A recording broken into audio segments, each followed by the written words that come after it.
आज आपल्याकडे संगीता खोपकर आल्या आहेत. त्या न्यूमरोलॉजिस्ट आहेत. त्या नंबर्सविषयी बोलतात आणि बऱ्याच गोष्टी त्यांना ऑकल्ट सायन्सबद्दल नॉलेज आहे. त्यांनी आपल्याला बऱ्याच गोष्टी एक्सप्लेन केल्या आहेत.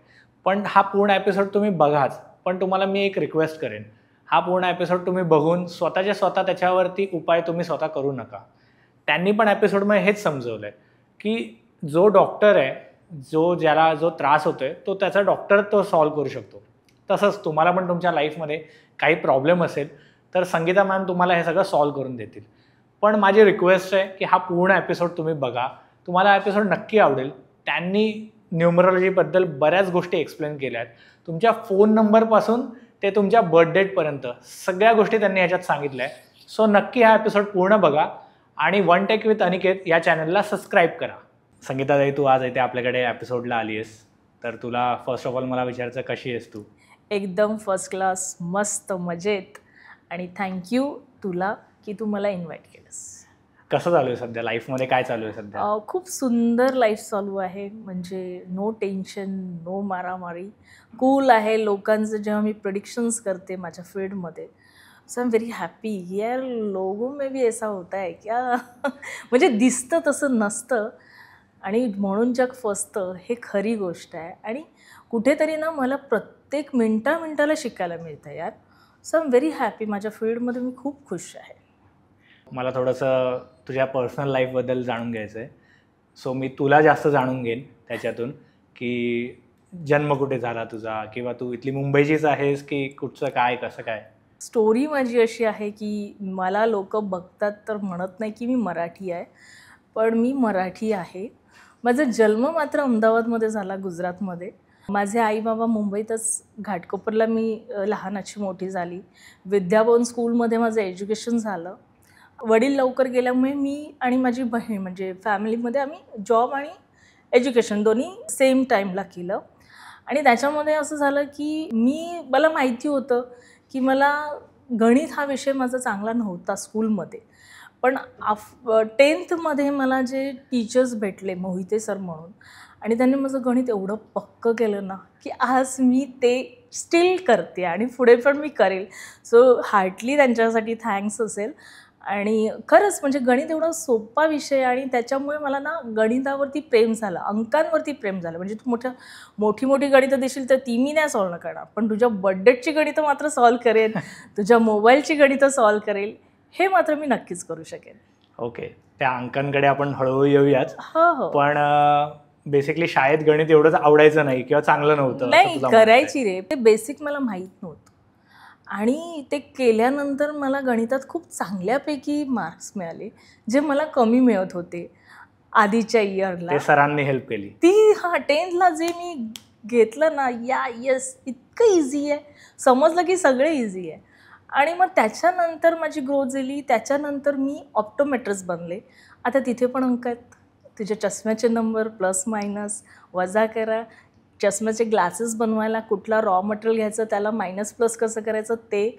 आणि ते करता ना मला ॲक्सिस असतात सिलेंड्रिकलचे, त्या ॲक्सिसवरून मी लोकांचं नेचर ओळखायला शिकले. आणि मी स्वतः त्या सेल्समॅनला किंवा सेल्सगर्लला सांगायची की हा माणूस ना तू जे देशील ते घेईल आणि हा माणूस 19-20 घेणार नाही.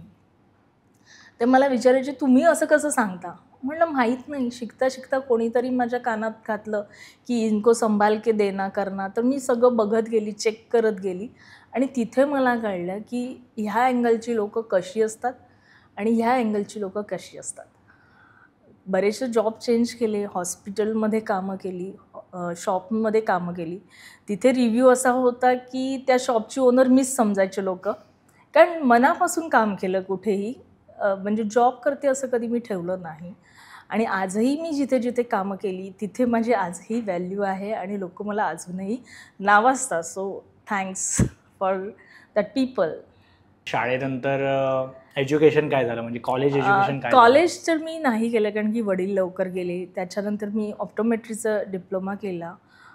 ते करताना पण मला रूल्स अँड रेग्युलेशन्स खूप आवडायचे. तो शिकत असताना मला हे कळलं की असं एक सीन झाला की तिथे मी त्यांना सांगितलं की तुम्ही जर फीज नाही दिली तर कसं एक्झाम नाही देऊ देणार, पण आम्ही कमिट केलं आहे, तो तुम्ही बिफोर मागता it not possible in that time. तिथे मग पूर्ण परीक्षा कॅन्सल करायला लावली इन दॅट टाईम. त्या एजमध्ये पण तो स्पार्क होता लढाई आणि कायद्यावरती. आणि मग त्यांना त्याच्यात मला काही म्हणजे माझ्यामध्ये त्यांनी काहीतरी त्या प्रिन्सिपलने बघितलं आणि त्यांनी इतक्या मुलांमध्ये मला फक्त जॉब ऑफर केली त्यांच्या इन्स्टिट्यूटमध्ये पण. आणि त्या एक चॅरिटेबल ट्रस्ट आहे कुर्ल्याला आणि तिथे पण मी खूप काम केलं. म्हणजे माझ्या हाताखाली पण 10-11 डॉक्टर्स होते आणि त्यांना पण सॅटिस्फॅक्शन दिलं मी माझ्या कामामधून. आणि तेव्हा माझं वय खूप लहान होतं, म्हणजे 20 पण मी क्रॉस केलं नव्हतं, पण मी त्यावेळेस ते करू शकली ही मला कळलं. आणि मग ते कसं केलं आणि कसं माझ्याकडून झालं, जेव्हा मी न्यूमरोलॉजी शिकली ना तेव्हा मला कळलं अरे यार ह्याच्यामुळे मी एवढी पुढे तेव्हा ती गेली का? गणितं जुळली. ती गणितं तिथे माझी सॉल्व्ह झाली. Yes yes. डोळे तपासायचे मला एक सोप्या शब्दात समजायचं असेल तर. हो अगदी बरोबर, बरोबर. डोळे तपासायचे तुम्ही. सो ते प्रोफेशन तुम्ही किती वर्ष केलं? बरेच वर्ष केलं, म्हणजे जवळजवळ 20 वर्ष केलं. कारण की मी ॲज अ हॉस्पिटलमध्ये जस्ट मला गरज होती म्हणून मी एंट्री केली. तिथे वर्क करता करता मी छानपैकी मॅनेजर तिथे झाली. म्हणजे सगळं मॅनेज करायला लागली. ऑपरेशन OTमध्ये असिस्ट करायला लागली. मी कॅटरेक्टचे कॅम्पसुद्धा केले आहेत आणि दिवसाला असे भरपूर ऑपरेशन्स केले. आणि ते सुरुवातीला वय लहान आणि सगळं शिकत असताना ना मला रात्री झोपेत पण ऑपरेशन दिसत होते. म्हणजे एवढी प्रॅक्टिस त्याची मला झालेली. आणि ते आता ते म्हणजे ते सर आणि त्या मॅडम नाही आहेत, कारण ते लायन्स क्लब थ्रू केलेलं. आणि तेव्हा कॅटरेक्टचे ऑपरेशनचे कॅम्प भरपूर व्हायचे लायन्स क्लब थ्रू. त्याच्यामुळे माझी खूप प्रॅक्टिस झालेली तिथे आणि मी एव्हर रेडी असायची. शिकायला मला खूप आवडायचं आणि म्हणून मी तयार व्हायची. हां आहे जायचं, कारण घरातून फ्रीडम होतं ना. जॉईंट फॅमिली म्हणून एवढं कामं पण नव्हती, खायचं प्यायचं मजा करायची. पण हे मला त्याच्यामध्ये खूप फायदा झाला त्याचा. बरोबर, म्हणजे ते खूप आवड तुला हां, मनापासून म्हणजे आवड होती हे मला कळतंय. आवड ते काम निर्माण करताना. होते रे. आवड हां. निर्माण, आपण आवड कधी शोधत नाही, ती आपोआप निर्माण होते आणि त्या आवडीनुसार आपण पुढे जातो.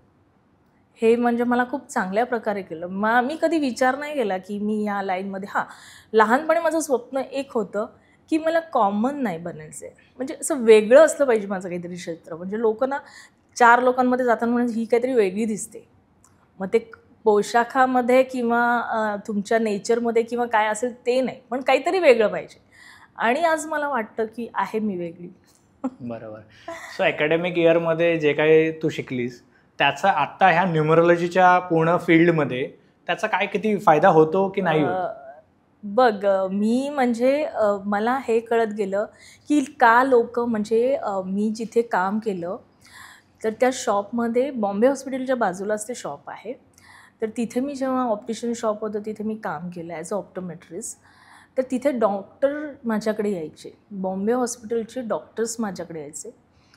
मी अशा लोकांबरोबर काम केलं की जे टोटल होलसेलमध्ये काम करायचे किंवा ग्लासेस मॅन्युफॅक्चरिंग करायचे, अशा लोकांबरोबर माझं कनेक्ट झालं. आता तेही कसं झालं तर हा पण म्हणजे मला नंतर सॉल्व झालेला पेपर आहे की माझ्याकडे हे नंबर होते म्हणून मी हे केलं, माझ्याकडे हे होतं म्हणून मी हे केलं.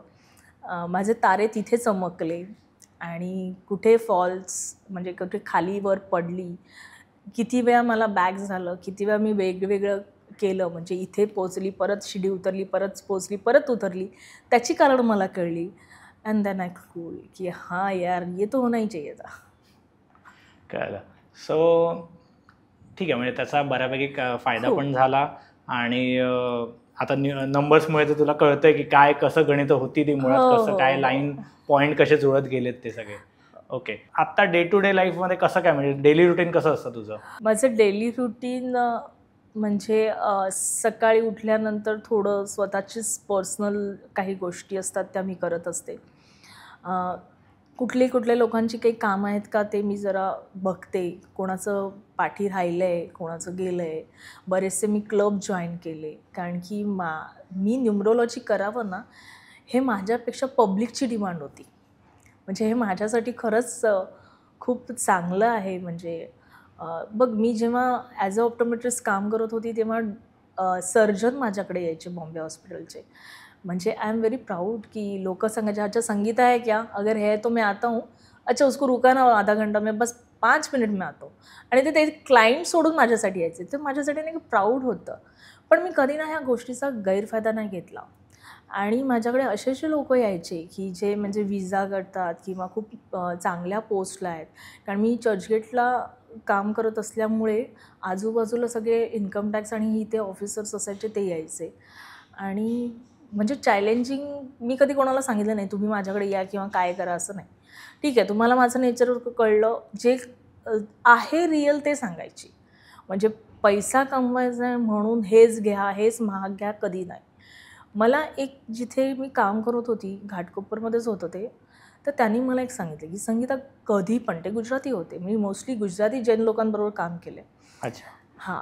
आणि मग मारवाडी ऑल्सो. सर त्यांनी मला काय सांगितलं की कोणालाही तुला काय द्यायचं आहे ना तर एक क्लायंट म्हणून नको देऊस. तो माझा आहे किंवा मी आहे किंवा माझ्या परिवारामधला सदस्य आहे असं तू सजेशन दे त्यांना, तर तो तुझा होईल. बस हे एकच वाक्य असं जस्ट हाय हॅलो करताना बोलताना झालं.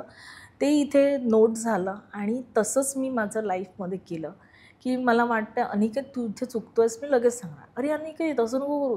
म्हणजे तो रस्त्यावरचा असला तरी आणि माझ्या ओळखीचा असला तरी, म्हणजे ही मला ना एक ब्लेसिंग्स मिळाली असं म्हणशील तरी चालेल.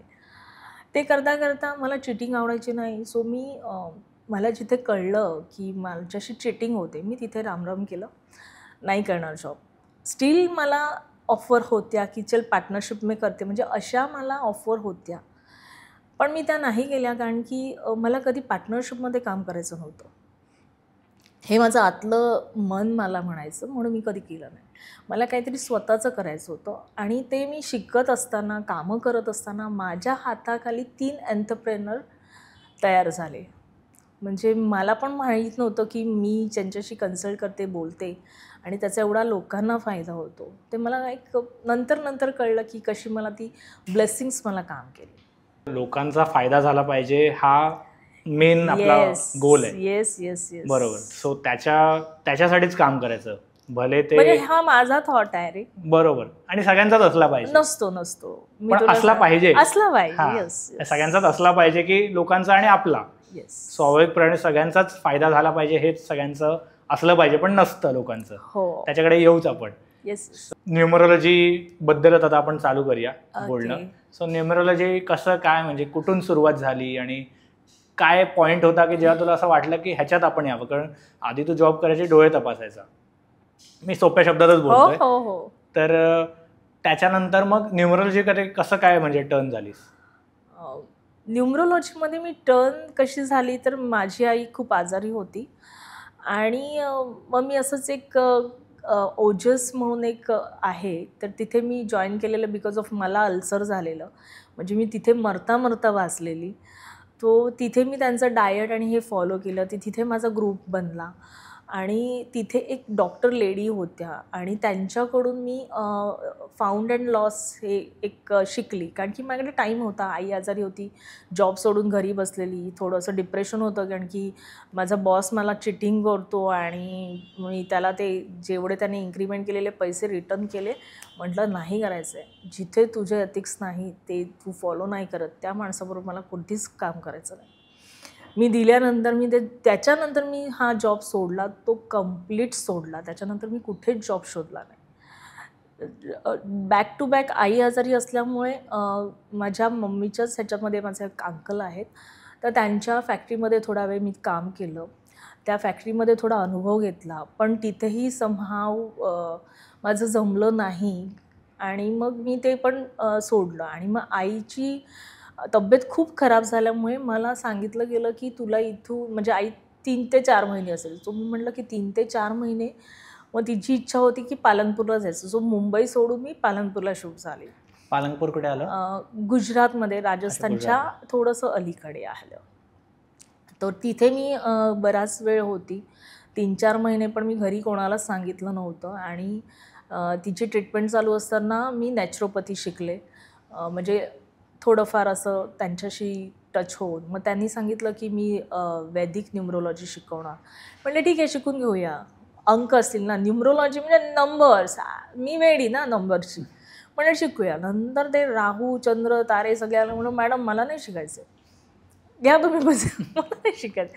आणि त्यांनी माझ्यामधला तो गुण बघितलेला, तर म्हणाले नाही नाही मी तुला शिकवणार, तू शिक, नंतर करायचं की नाही काय ते तुझं तू बघ, पण पैसे रिटर्न नाही आणि तुला शिकायचंच आहे. सो मी ते शिकून घेतलं, पण इच्छा नव्हती म्हणून मी एवढं त्याला काय एवढं हे नाही केलं. मग नंतर थोडंसं आईच्या ह्याच्यामध्ये असल्यामुळे कंप्लीट न्यूमरोलॉजीवर अरे नॅचरोपॅथीमध्ये फक्त मी तिचं हे करून दिलं. आणि ते केल्यानंतर मला हे कळलं की आपण म्हणजे जो आहार आहे आपला डायट तो कसा असला पाहिजे, आणि त्याच्यावरून ती 1.5 वर्ष तिने काढले. म्हणजे आपण जे खातो पितो त्याच्यात किती थॉट्स तुमचे इन्व्हॉल्व होतात हे मला कळलं. आणि 1.5 वर्ष इज नॉट स्मॉल पिरियड.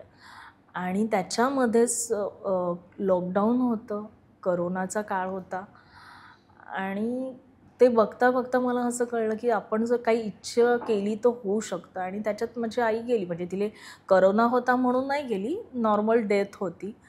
आणि त्याच्यानंतर तिच्यासाठी जे जे तिने थॉट्स क्रिएट केलेले ते नेमकं तिच्या डेथच्या वेळेस झाले. आणि त्याच्यानंतर माझी 360 डिग्री माझं लाईफ चेंज झालं. 360 डिग्री म्हणजे मला पाहिजे म्हणजे पाहिजे, नो म्हणजे नो, असंच पाहिजे, हा अँगल असा तर असाच पाहिजे, असा नाही चालणार, अशा माइंड सेटअपची मी होते. आणि ते मला कळत होते, माझ्या चष्मा मी घालते तर त्याच्या अँगलवरून मला माहिती होतं की मी तशी आहे म्हणून. पण जसं माझं नेचर चेंज होत गेलं ना, माझ्या स्पेक्टिकल अँगल ऑल्सो चेंज.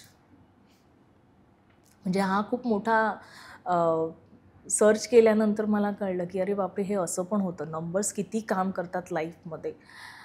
आणि मग ते केल्यानंतर जेव्हा मी परत पालनपूर टू मुंबई आले, आणि तेव्हा मग मी ते सगळं घेऊन लॉकडाऊनमध्ये काय, मग अनिकेत सांग तुझं बड्डे, सो सांग तुझं बड्डे, सगळ्या फ्रेंड्सला फोन करून, घरातल्यांना सगळ्यांना फोन करून सगळं सांगितल्यानंतर म्हणतात 80-90% तू बरोबर बोलते, पण सोल्युशन दे. मी म्हटलं मला आवड नव्हती, मी सोल्युशन नाही घेतलं, मी नाही शिकली. देन म्हटलं नाही आता शिकायचं. नोकरी करायची नव्हती. मग दुसरे पण माझे व्यवसाय होते, कारण की माइंड माझं बिझनेससारखं होतं. सो मी डिवाइन गर्भसंस्कार पनवेलमध्ये डॉक्टर शुभदा नील क्लिनिक म्हणून आहे, त्यांच्याबरोबर मी थोडे दिवस काम केलं. म्हणजे अजूनही थोडं टचमध्ये असतं, पण आता माझा वय वाढल्यामुळे तिथे थोडं कमी लक्ष देते.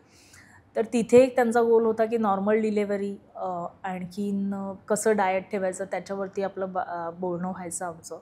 सो तिथे थोडंफार मला शिकायला मिळालं, आणि त्याच्यामधून पण मी माझ्या आईच्या दुःखातून बाहेर निघाली. नंतर कँगन वॉटर म्हणून एक होतं जे कॅन्सरसाठी आणि बाकी सगळ्यासाठी चांगलं आहे, तर त्याचं पण मी नॉलेज घेतलं, तेही मी देते. मग मला नोकरी करायची नव्हती, पण मी हे सगळे व्यवसाय करत होती, हातपाय इथे तिथे मारत होती. आईला सोरायसिस असल्यामुळे मी वेस्टिजचं प्रोडक्ट्स यूज केलं, आणि त्याच्यानंतर तिचं क्युअर झालं. सो मी त्यातली पण डिस्ट्रीब्युटर आहे. आणि टपरवेअर म्हणून मला एक टपरवेअर ह्या प्रोडक्टवरती प्रेम होतं, सो मी टपरवेअरची मॅनेजर पण त्यावेळेस बनली. सो जस्ट असंच एका क्लबमध्ये, सॅटर्डे ग्लोबल क्लब म्हणून आहे, तर एक क्लायंट आहे, त्यांनी सांगितलं तुम्ही मराठी आहे तर तुम्ही तिथे का नाही जात. म्हटलं काय आहे मला माहीत नाही. सो मी ते घेऊन तिथे गेले ॲज अ व्हिजिटर. पण तिथे जेव्हा काही वरिष्ठ होते डायसवरती, ते त्यांनी काही थोडं सांगितलं माधवराव भिडे यांच्या संदर्भात. सो मी म्हटलं ह्या माणसाचे थॉट आणि माझे थॉट सेम होते. म्हटलं ठीक आहे, मी मेंबर झाले. मी फीज पण नाही विचारली, मेंबर झाले, आणि मग मी ती फीज भरली. म्हटलं हरकत नाही, मराठी माणूस आहे ना, मला करायचं आहे. सो मी तिथे इंडक्ट झाले. त्याच्यानंतर त्याचा उपयोग कसा करून घ्यायचा हे मला माहीत नव्हतं. नंतर काही थोड्या दिवसांनी त्यांनी मला कोर टीममध्ये घेतल्यानंतर मला कळलं की अरे हे केल्यानंतर माझा बिझनेस वाढतो, आणि बरंच काही फायदे होतात, नेटवर्किंग माझं वाढतं, आणि मला बोलायला आवडतं, म्हणून ते मला खूप चांगलं वाटलं. त्याच्यावरती मी काम केलं. काम करत असताना एक कळलं की मला जर तू आनंद देतोस तर मलाही तुला काहीतरी द्यायला पाहिजे. तेव्हा तर काही मी टपरवेअरचे डबे देऊ शकत नव्हती, कारण आम्ही पिकनिकला गेलेलो. ते म्हणाले चलो तुम लोग ने मेरे को खुशी दिया तो मी पण तुम्हाला काहीतरी देतं. सो मी त्यांना सगळ्यांना त्यांचे एंजल्स नंबर वगैरे दिले, आणि 3-1 महिन्यांनी त्यांचे रिझल्ट मला आले की अरे तुझं हेच खूप चांगलं आहे. सो तिथल्या जे पब्लिक आहेत तर त्यांनी मला सांगितले तू सोड टपरवेअर नको, तू न्यूमरोलॉजी घेऊन ये. सो म्हणलं थांबा, माझं हे पर्सनल इयर नाही आहे, नेक्स्ट इयर मी नक्की घेऊन येते. जेव्हा रिन्यू केलं तेव्हा मग न्यूमरोलॉजी. सो त्याच्यामध्ये मला जवळ त्या क्लबमधूनच ना बरेच क्लायंट मिळाले आणि ते खूप खुश आहेत असं मला वाटतं. पण नक्कीच असणार, कारण नसते तर आले असते ना माझ्याकडे. कारण की जे आहे ते रिअलमध्ये आपण बोलतो आणि ते पटतं लोकांना. मग खूप सारी डिमांड पण होती, पण ते सगळ्यांचे डिमांड्स आपण नाही पूर्ण करू शकत, कारण मी वन मॅन शो आहे. मी कुठला स्टाफ वगैरे ठेवलेला नाही असं म्हणून. तुमच्या कंपनीचं नाव आहे आशीर्वाद, ठीक आहे. कंपनी किंवा तुम्ही जे काही सर्व्हिस प्रोव्हाइड करतात त्याचं नाव आहे आशीर्वाद. सो आशीर्वाद हे नाव का ठेवलं, त्याचा अर्थ काय हा समजवाल? ॲक्च्युली ना जेव्हा म्हणजे तिथे एक काही 10 पॉईंट्स आहेत त्या क्लबमध्ये, ते तुम्हाला फुलफिल करून द्यायचे असतात. मी असंच देते तेव्हा काही कंपनीचं नाव वगैरे ठेवलं नव्हतं.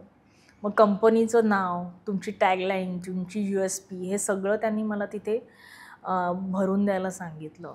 सो मी म्हटलं आता काय करू. नो डाऊट की मी फक्त न्यूमरोलॉजी नाही केलं आहे, मी भरपूर काही केलं आहे. म्हणजे 30-35 कोर्स केले, मे बी त्याच्यावरती असतील पण कमी नसतील.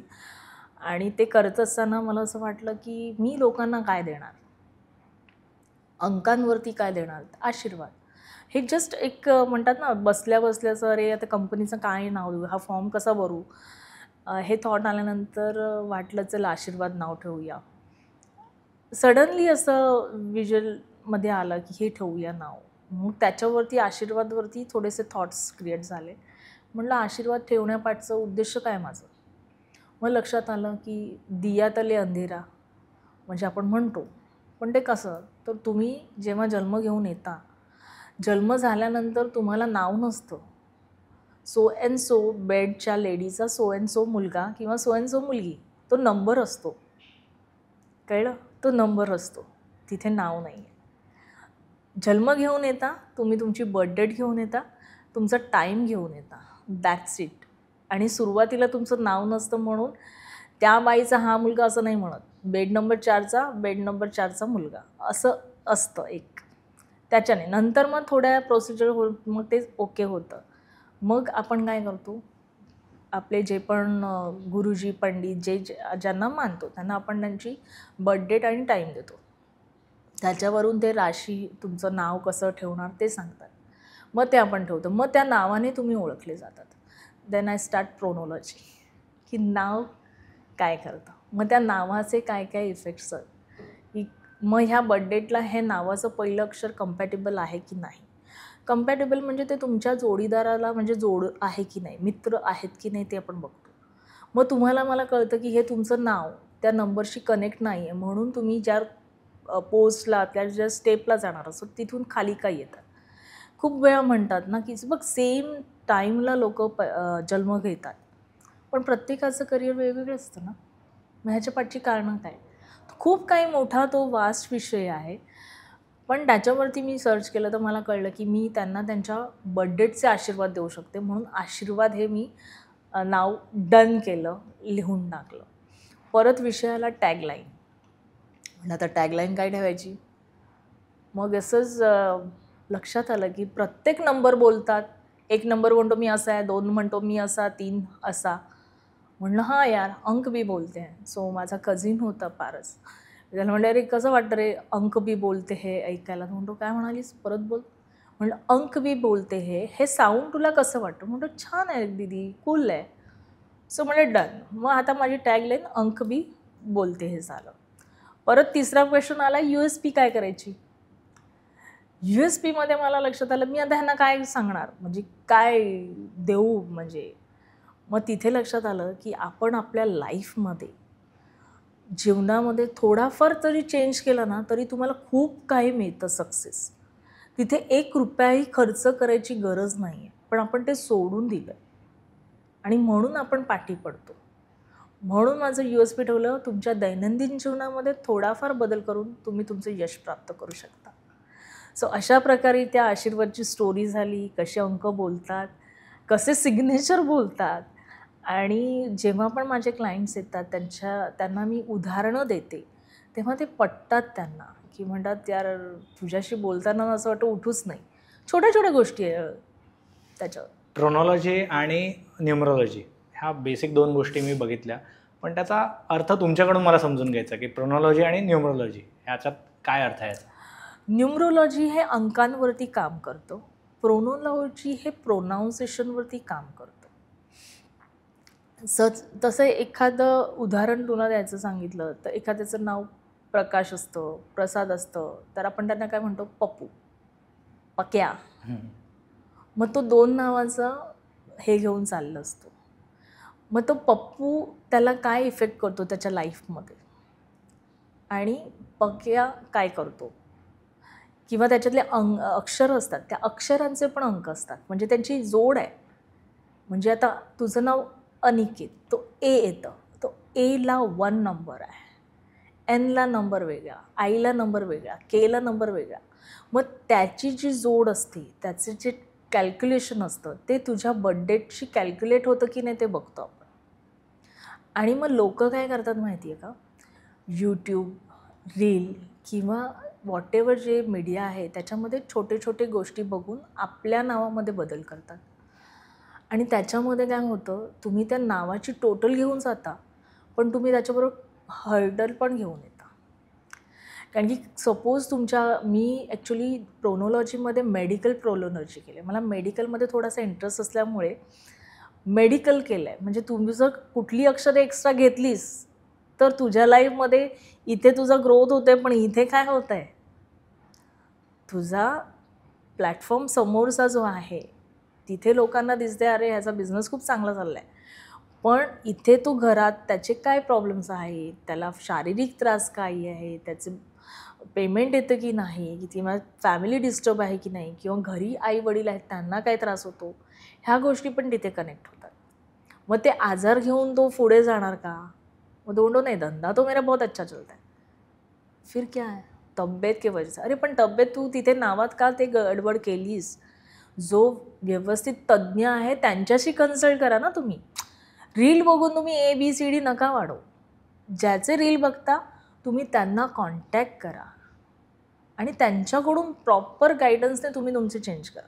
आणि असे कितीतरी केसेस दाखवेन मी की काही गोष्टी तुला कनेक्ट होतील पण मला नाही होणार. फॉर एक्झाम्पलच द्यायचं झालं तर तुला माझ्या पाठी काय दिसतंय, मागे झाड आहे, भिंत आहे, म्हणून तू तेच सांगणार. मला तुझ्या पाठी वास दिसते, वॉल दिसते, मला वेगळं दिसतो, लॅम्प दिसतोय, फोन दिसतोय. दोघं एकाच जागेमध्ये बसलो आहे पण दोघांचा बघण्याचा व्ह्यू वेगळा आहे. म्हणून जेव्हा ते रीलमध्ये सांगितले जातं, मी कोणाला हे नाही करत आहे, पण त्यांची रील बघितल्यानंतर प्लीज तुम्ही त्यांना कॉन्टॅक्ट करा आणि त्यांचं मार्गदर्शन प्रॉपर घ्या. कारण की तुला दिसलेला व्ह्यू वेगळा आहे, मला दिसलेला वेगळा आहे आणि जागाही तीच आहे. मग तू म्हणतो मला तर चांगलं झालं, मी म्हणतो अरे मला नाही झालं. मग काय म्हणतो अरे फेक आहे. नाही, कुठली गोष्ट फेक नाही आहे. प्रत्येक लोक तेवढी मेहनत करून करतात यार. फक्त तुम्ही घेतलेली गोष्ट अर्ध नॉलेज घेऊन घेतले म्हणून आहे. आणि तसंच दुसरं उदाहरण द्यायचं झालं तर तुम्ही शिकलेले आहात, मग तुम्ही तुमच्या मुलांना शिकवा आणि जॉब द्या ना. व्हॅलिड नाही आहे, कारण स्कूलमध्ये ॲडमिशन घ्या, कॉलेजमध्ये घ्या, डिग्री घ्या, मगच बरोबर ना. मग हेच आहे की जे ज्या क्षेत्रामध्ये रील बघता तुम्ही त्यांच्याकडे तुम्ही कन्सल्टन्सी घ्या, कोणी असू देत. मग कारण ते तुम्हाला जितकं ब्लेस करेल ना तेवढं मीडियामधून उचलून आपण केलं तर ब्लेस नाही होत. होतात काही काही लोकांना, कारण की ते कनेक्ट जुळून आले तर होतात. बरोबर. प्रत्येक गोष्ट प्रत्येकासाठी नसते. आणि मग 100 लोक बघतात, त्यातल्या 50 जणांना ते गुण येतो, 50 जणांना नाही येत. पण त्याचा एकच पर्याय मी तर तुम्ही जे म्हणतात ज्या प्रकारे की डॉक्टरकडूनच औषध घेतलं पाहिजे. हो, अगदी बरोबर. तुम्ही डॉक्टर आहात, तुम्ही किंवा जे कोणी दुसरे ह्या फील्डमधले आहेत त्यांच्याकडून औषध घेतलं पाहिजे. नुसतं काहीतरी एक बघून, गुगलवरनं आपण काय काय जण असतात की गुगलवरती औषधं शोधतात आणि त्यात ते सगळा प्रकार नाही केला पाहिजे इथे पण. अगदी बरोबर हा टॉपिक बोललास तू. कारण ना कधी कधी काय असं ना, समोरचा तुम्हाला समजवू नाही शकत कारण तुम्ही त्या क्षेत्रातले नाहीत. कारण तू जर गुगल सर्च करून ना तो ABCD एवढं क्लिअर सांगत असतो गुगल, पण जर मी माझ्या भाषेत तुला सांगायला गेली तर तुला ते नाही कनेक्ट होणार. मग तू काय म्हणणार, अरे वो बराबर नाही आहे, उसने बराबर आन्सर नाही दिया. हे लोकांचे वाक्यात ते मी तुला सांगते. का नाही आहेत? कारण तुम्ही इतकं काही घेतलं ना, बेस घेतला नाही. आणि मी ते तुम्हाला समजू शकत नाही, की जर समजवायला गेली तर तुम्हाला ABCD शिकवावी लागेल यार. So not possible. सो म्हणून नॉलेज असावं, आपण अपडेट असावं. समयीनुसार आपण आपल्याला स्वतःला अपडेट करावं. पण ते करत असताना ना आजूबाजूला पण बघावं, की हे बरोबर आहे की नाही. शहानिशा केल्याशिवाय कुठेही तुम्ही नका जाऊ, हे माझं म्हणणं असेल. बरोबर. ओके. सो मला हे विचारायचं आहे की तुम्ही जेव्हा सुरुवात केली आशीर्वादची, त्यावेळेला तुम्हाला काय प्रॉब्लेम फेस करायला लागले का? आणि तुम्ही म्हणजे कसं ह्याला सगळं ओव्हरकम केलंत? टू बी फ्रँक मला काहीच प्रॉब्लेम फेस करावे लागले नाही. कारण की मी पहिल्यापासून तेच 10वी गणितात खेळत होती आणि आवडता विषय झाला. म्हणजे ऑप्टोमेट्रिक्समध्ये पण नंबरवरती काम करत होती. त्याच्यामुळे ते नंबर माझ्याशी असे बाजूला फिरत असल्यामुळे मला त्याचा काही एवढा त्रास झाला नाही. उलट ना मी अजून डीप त्यांच्यामध्ये शिकत गेले. आणि म्हणजे असं होत गेलं ना, ते शिकत जाता प्रत्येक क्लायंटकडून मला नवीन नॉलेज मिळत गेलं, की हा हे बोलतो, मग हा तो रील बघून आलाय म्हणून बोलतो. मग मला लक्षात अरे हां, म्हणजे लोकं किती दुसऱ्यांवरती विश्वास ठेवून येतात. म्हणजे खूप त्याच्यामध्ये त्यांना समजवण्यात वेळ मग खूप जातो. कारण आपण कधी पण ना कुठेही कुठल्याही क्षेत्रात गेलात, तर तुमची पाठी कोरी होऊन बसा तुम्ही समोर. तुम्ही जास्त चांगलं तुम्ही त्याच्यामध्ये ना कॅप्चर करू शकाल. जर पाटी खराब असेल त्याच्यावरती रेघवट्या मारल्या तर त्या नाही सॉल्व्ह होत.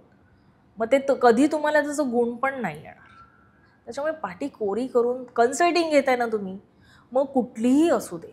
मग ती इंटिरियरची असू देत, डॉक्टरची असू देत, नाहीतर वैद्याची असू देत, नाहीतर न्यूमरोलॉजी असू देत, नाहीतर एनी कन्सल्टिंग. त्याच्यामध्ये तुम्ही कोणाशी कन्सल्ट करायला जाता ना, पाटी कोरी करून बसा. तेव्हा तुम्ही समोरच्याला समजू शकाल. पाटी भरलेली असेल तिथे नाही तुम्ही समजू शकत. आणि त्याच्यामुळे ना ते कनेक्ट नाही होत. जेव्हा आपण त्यांना काही रेमेडीज देतो किंवा काही गोष्टी सांगतो ना, तिथे त्यांच्या मनात असं अरे मग माझं हे आहे, मग मॅडम हे कसं तुम्ही सांगितलं? अरे बाबा त्याच्यासाठी आहे, तुझ्यासाठी नाही. बघ 5 तत्वापासून आपण बनलो आहे. आणि सूर्य टाईमवरती उगवतो, टाईमवरती मावळतो, चंद्रही तेच करतो, वाराही तेच करतो, ऑक्सिजनही तेच करतं. पूर्ण ऑक्सिजन, तूही ऑक्सिजन घेतो, मीही ऑक्सिजन घेते, बाकीचे सगळे इथे जेवढे आहेत ते सगळे ऑक्सिजन घेतात.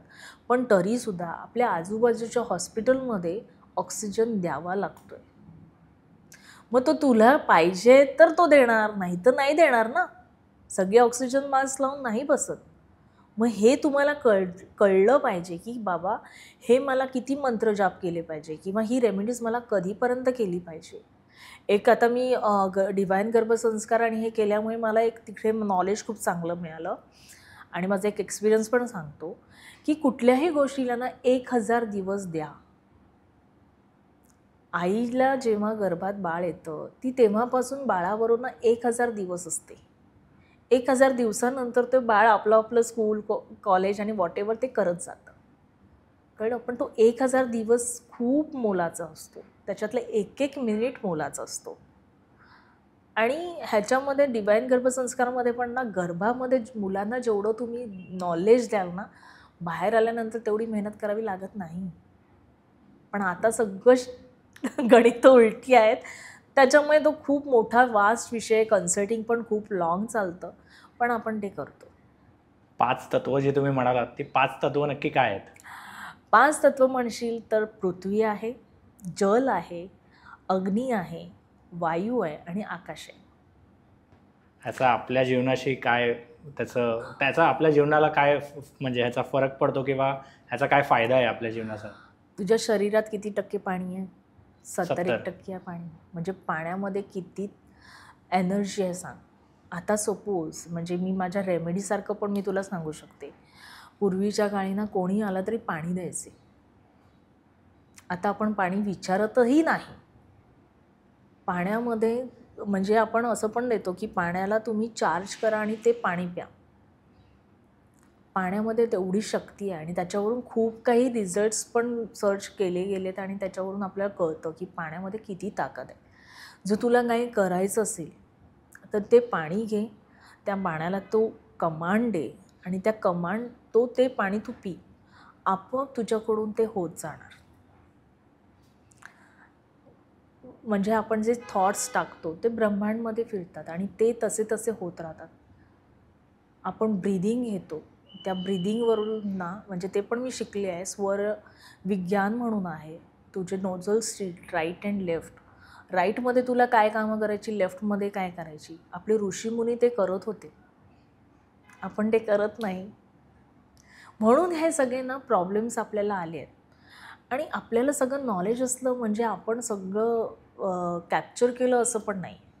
त्याच्यामुळे प्रत्येकाची वेळ आहे ती त्या त्या वेळेला आपण समोर जायचं आणि ते फेस करायचं आणि पॉझिटिव्ह राहून फेस करायचा. हा खूप मोठा त्याच्यातला म्हणजे पॅटर्न म्हणू शकशील.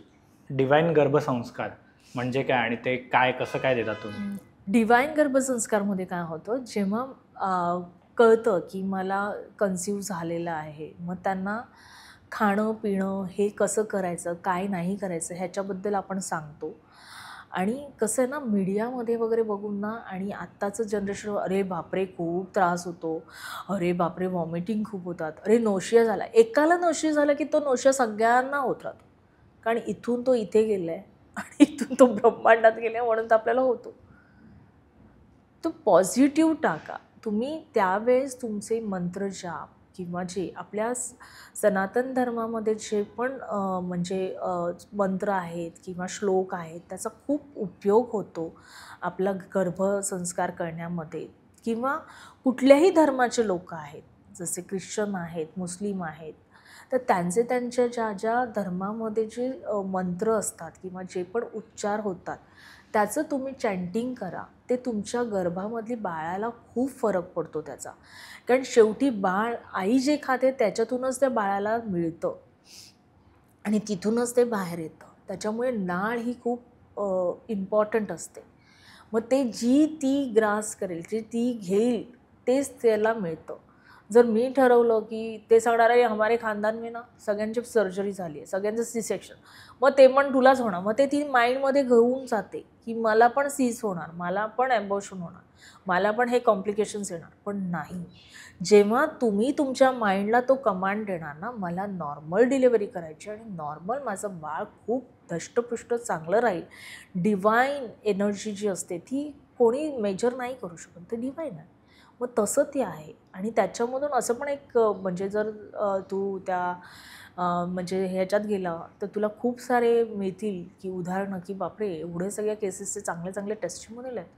कितीतरी लेडीजचे आपण नॉर्मल डिलिव्हरीमध्ये केलेलं आहे कन्वर्ट. आणि डॉक्टरांना पण ना आता, म्हणजे मी त्यांना काही चुकीचं बोलते असं नाही, प्लीज डोंट माइंड कोणी ऐकत असेल डॉक्टर्सचा, की टाईम पिरियड कमी असल्यामुळे सी सेक्शन फटफाफट ॲबॉर्शन आणि हे ते खूप लोक फटाफट त्याच्यामध्ये धावतात. का धावता तुम्ही? आज गर्भ करताना पण किती त्रास होतो. ते फक्त ना ह्याच्यामध्ये नाही आहे, तुमच्या मोबाईलमध्ये पण ते आहे. कारण तुम्ही ते नंबर कॅरी करताय आणि म्हणून तुम्हाला पण त्रास होतो. म्हणजे पहिला डिवाईन गर्भसंस्कारमध्ये जे आपण करत होतो ते होतंच रे, पण त्याच्याबरोबर त्यांच्या मोबाईल नंबरमध्ये जेव्हा मी बघितलं म्हणलं अरे हे पण आहे, म्हणून हा त्रास झाला. सो खूप काही ना एकमेकांमध्ये अडकलेलं सगळं गणित आहे, पण ते सॉल्व करता आलं पाहिजे. आता तुमच्याकडे जे क्लायंट्स तुमचे जे असतात किंवा तुमच्याकडे जे मदत मागायला येतात, तर ते जनरली कोण असतात? जॉब करणारे असतात, मिडल क्लास असतात, सेलिब्रिटी असतात, कोण असतात ते नक्की? माझ्याकडे जे येतात, ज्यांना त्रास होतो ते येतात. अच्छा. मला त्रास झाला आहे, मी संगीताकडे आलो, असं आहे. म्हणजे पर्टिक्युलर नसतात. आणि जर बघायला गेलंच तर माझ्याकडे मला तर सगळ्यांचीच गरज आहे आणि सगळ्यांना माझी गरज आहे. कारण की त्यांचे नंबर काय बोलतात हे मी त्यांना सांगेल. कारण की बघ, आज जर मी माझ्या नंबरमध्ये काही आहे तर मी इंजिनियर बनले आहे आणि मी काय झाले ब्रोकर, मी इंजिनियर बनली आहे किंवा मी झाली आहे काहीतरी अँकर किंवा आर्टिस्ट. सो हे जर आपल्याला पहिल्यांदाच जर माहिती असेल तर आपण ती सीट ब्लॉक नाही करणार ना, दुसऱ्याला त्याचा उपयोग होईल. म्हणजे हे मला लहानपणापासून माझे हे थॉट्स आहेत की मी म्हणायची की माझा जो अभ्यास तेवढा चांगला नाही आहे माइंड, सो कशाला मी तिथे जाऊ, मी दुसरं काहीतरी करायला जाईल. आणि मी तसंच केलं पण, की I don't want to waste. म्हणजे तेव्हा सीट पण खूप कमी असायच्या शिक्षणासाठी आणि हे ते. मग एका ह्याच्यातून दुसऱ्या ह्याच्यात जायचं, बिचाऱ्याला खरंच गरज असेल त्याला का नाही द्यायचं. आणि मी माझ्या कन्सल्टिंगमध्ये सांगते यार की हे बघा, हे डॉक्टर झाले आता काय करतात, हे इंजिनियर झाले आता कायच करतात. सो ह्या सगळ्या गोष्टी समोर दाखवतो आपण. मग ते आपण पहिल्यापासून करायचं. आणि प्रत्येक अंकांना खूप काही छान सांगतात. माझ्याकडे काही लोक येतात, अरे माझ्याकडे 8 नंबर आहे, मग मला असं. अरे पण तो 8 नंबर पण किती चांगला देतो. म्हणजे लोकांनी ते रील आणि हे बघून ना 4 आणि 8ला ना असं तो असं म्हणतात ना साईडला केलंय. विलन करून टाकलंय 4 आणि 8 हां, अरे वो आहे ना वही. अरे नाही, तुम्ही किती दाखवेन, छान डेंटिस्ट आहेत, छान सर्जन आहेत, मस्त मस्त आर्टिस्ट आहेत त्या नंबरचे. खूप चांगलं आहे. आणि काही काही तेवढे छान फायनान्समध्ये आहेत ना की हाईटला आहेत ते. मग तुम्ही त्यांना बघण्याचा तुमचा दृष्टिकोन चेंज करा. म्हणून मी म्हटलं की तू माझ्या पाठी काय बघतो, मी तुझ्या पाठी काय बघते. कळलं? हे आपण जे बघतो तेच होतं ना.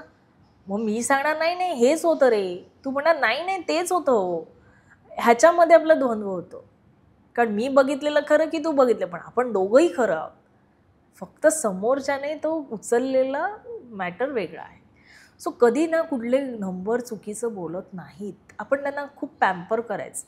कोणालाही प्रेमाने समजवशील ना खूप चांगलं समजतील. ते जे पण अंक आलेत ना आपणच घेऊन आलो आहे ना, मग ते घेऊन आलेल्या अंकांना प्रेम करा ना, खूप छान तुम्हाला रिझल्ट देतील. कारण मला तर दिलं बाबा. म्हणजे भले माझ्या लाईफमध्ये अप्स अँड डाऊन्स खूप वेळा आले, झिरो में से हिरो बन गई, पण ते बनताना मला तेव्हा खूप नॉलेज नव्हतं ना, म्हणून मी काही काही वेगळं बोलायची. पण आता नॉलेज असल्यामुळे मला कळतं की ते होतं, म्हणून आज संगीता तुझ्या समोर बसली.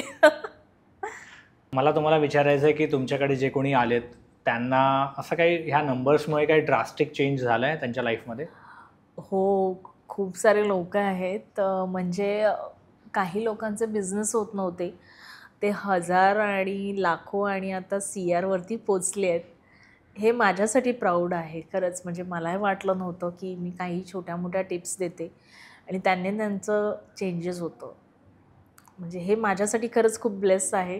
कारण मला सोशलचा एक किडा आहे. मला सोशल करायला खूप आवडतं.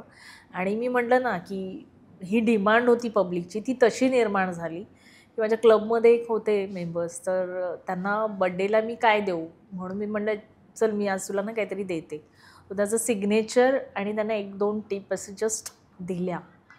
सो त्या माणसाने इतक्या फास्ट केल्या ना, तो आज मला खरंच खूप प्राऊड होतं की अरे म्हणजे मी फक्त सांगायला आणि याने करायला, आणि त्याची ती डंडील झाली. म्हणजे तो म्हणाला यार फर्स्ट मला 50 लॅक्सचा बिझनेस झाला. म्हणलं काय केलंस? म्हटलं तू जे सांगितलंस ना, कसं सेकंड करू, कसं ब्रीथ इन करू, आऊट करू आणि कसं बोलू, हे जे तू मला टिप्स दिल्या त्याच्यावरती मी केलं आणि त्याचा त्याला खूप फायदा झाला. आणि आज म्हणजे आहे आम्ही अजूनही टचमध्ये. मग हळूहळू त्याने त्याचं प्रगती केली की कन्सल्टिंग घेतली, त्याच्यानंतर मोबाईल नंबर चेंज केला, सिग्नेचर चेंज केली आणि छोट्या मोठ्या काही गोष्टी झाल्या की लगेच ती व्यक्ती मला सांगत असते की आज मला इतक्या दिवसांनी परत एवढा प्रॉफिट झाला, म्हणजे ही डील झाली माझी आणि आता मी CRला जातो. इवन मी पार्टनरशिप करू की नाही हे पण त्या व्यक्तीने मला विचारलं आणि मी त्यांना सांगितलं की मला असं वाटतं की हे नका करू, तुमचं क्षेत्र ह्याच्यात आहे आणि हे करा.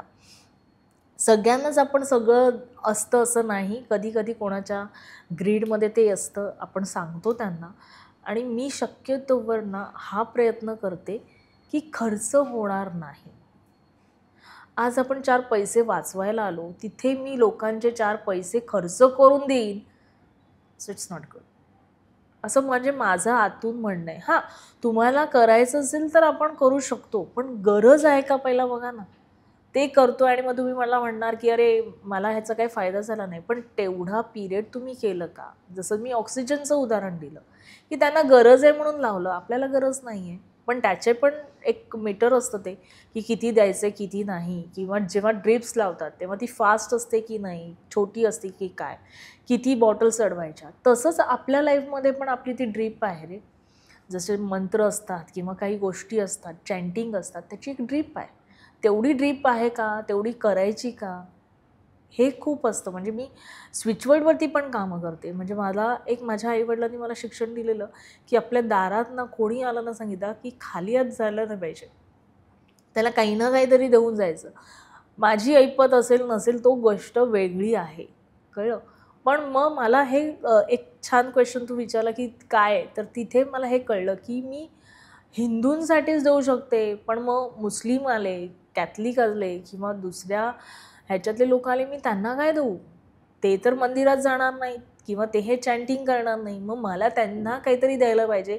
म्हणून मी अजून शिकत गेले वेगवेगळ्या क्षेत्रात शिकत गेले की जेणेकरून मी त्यांना देऊ शकते आणि ते सहज घेऊ शकतात.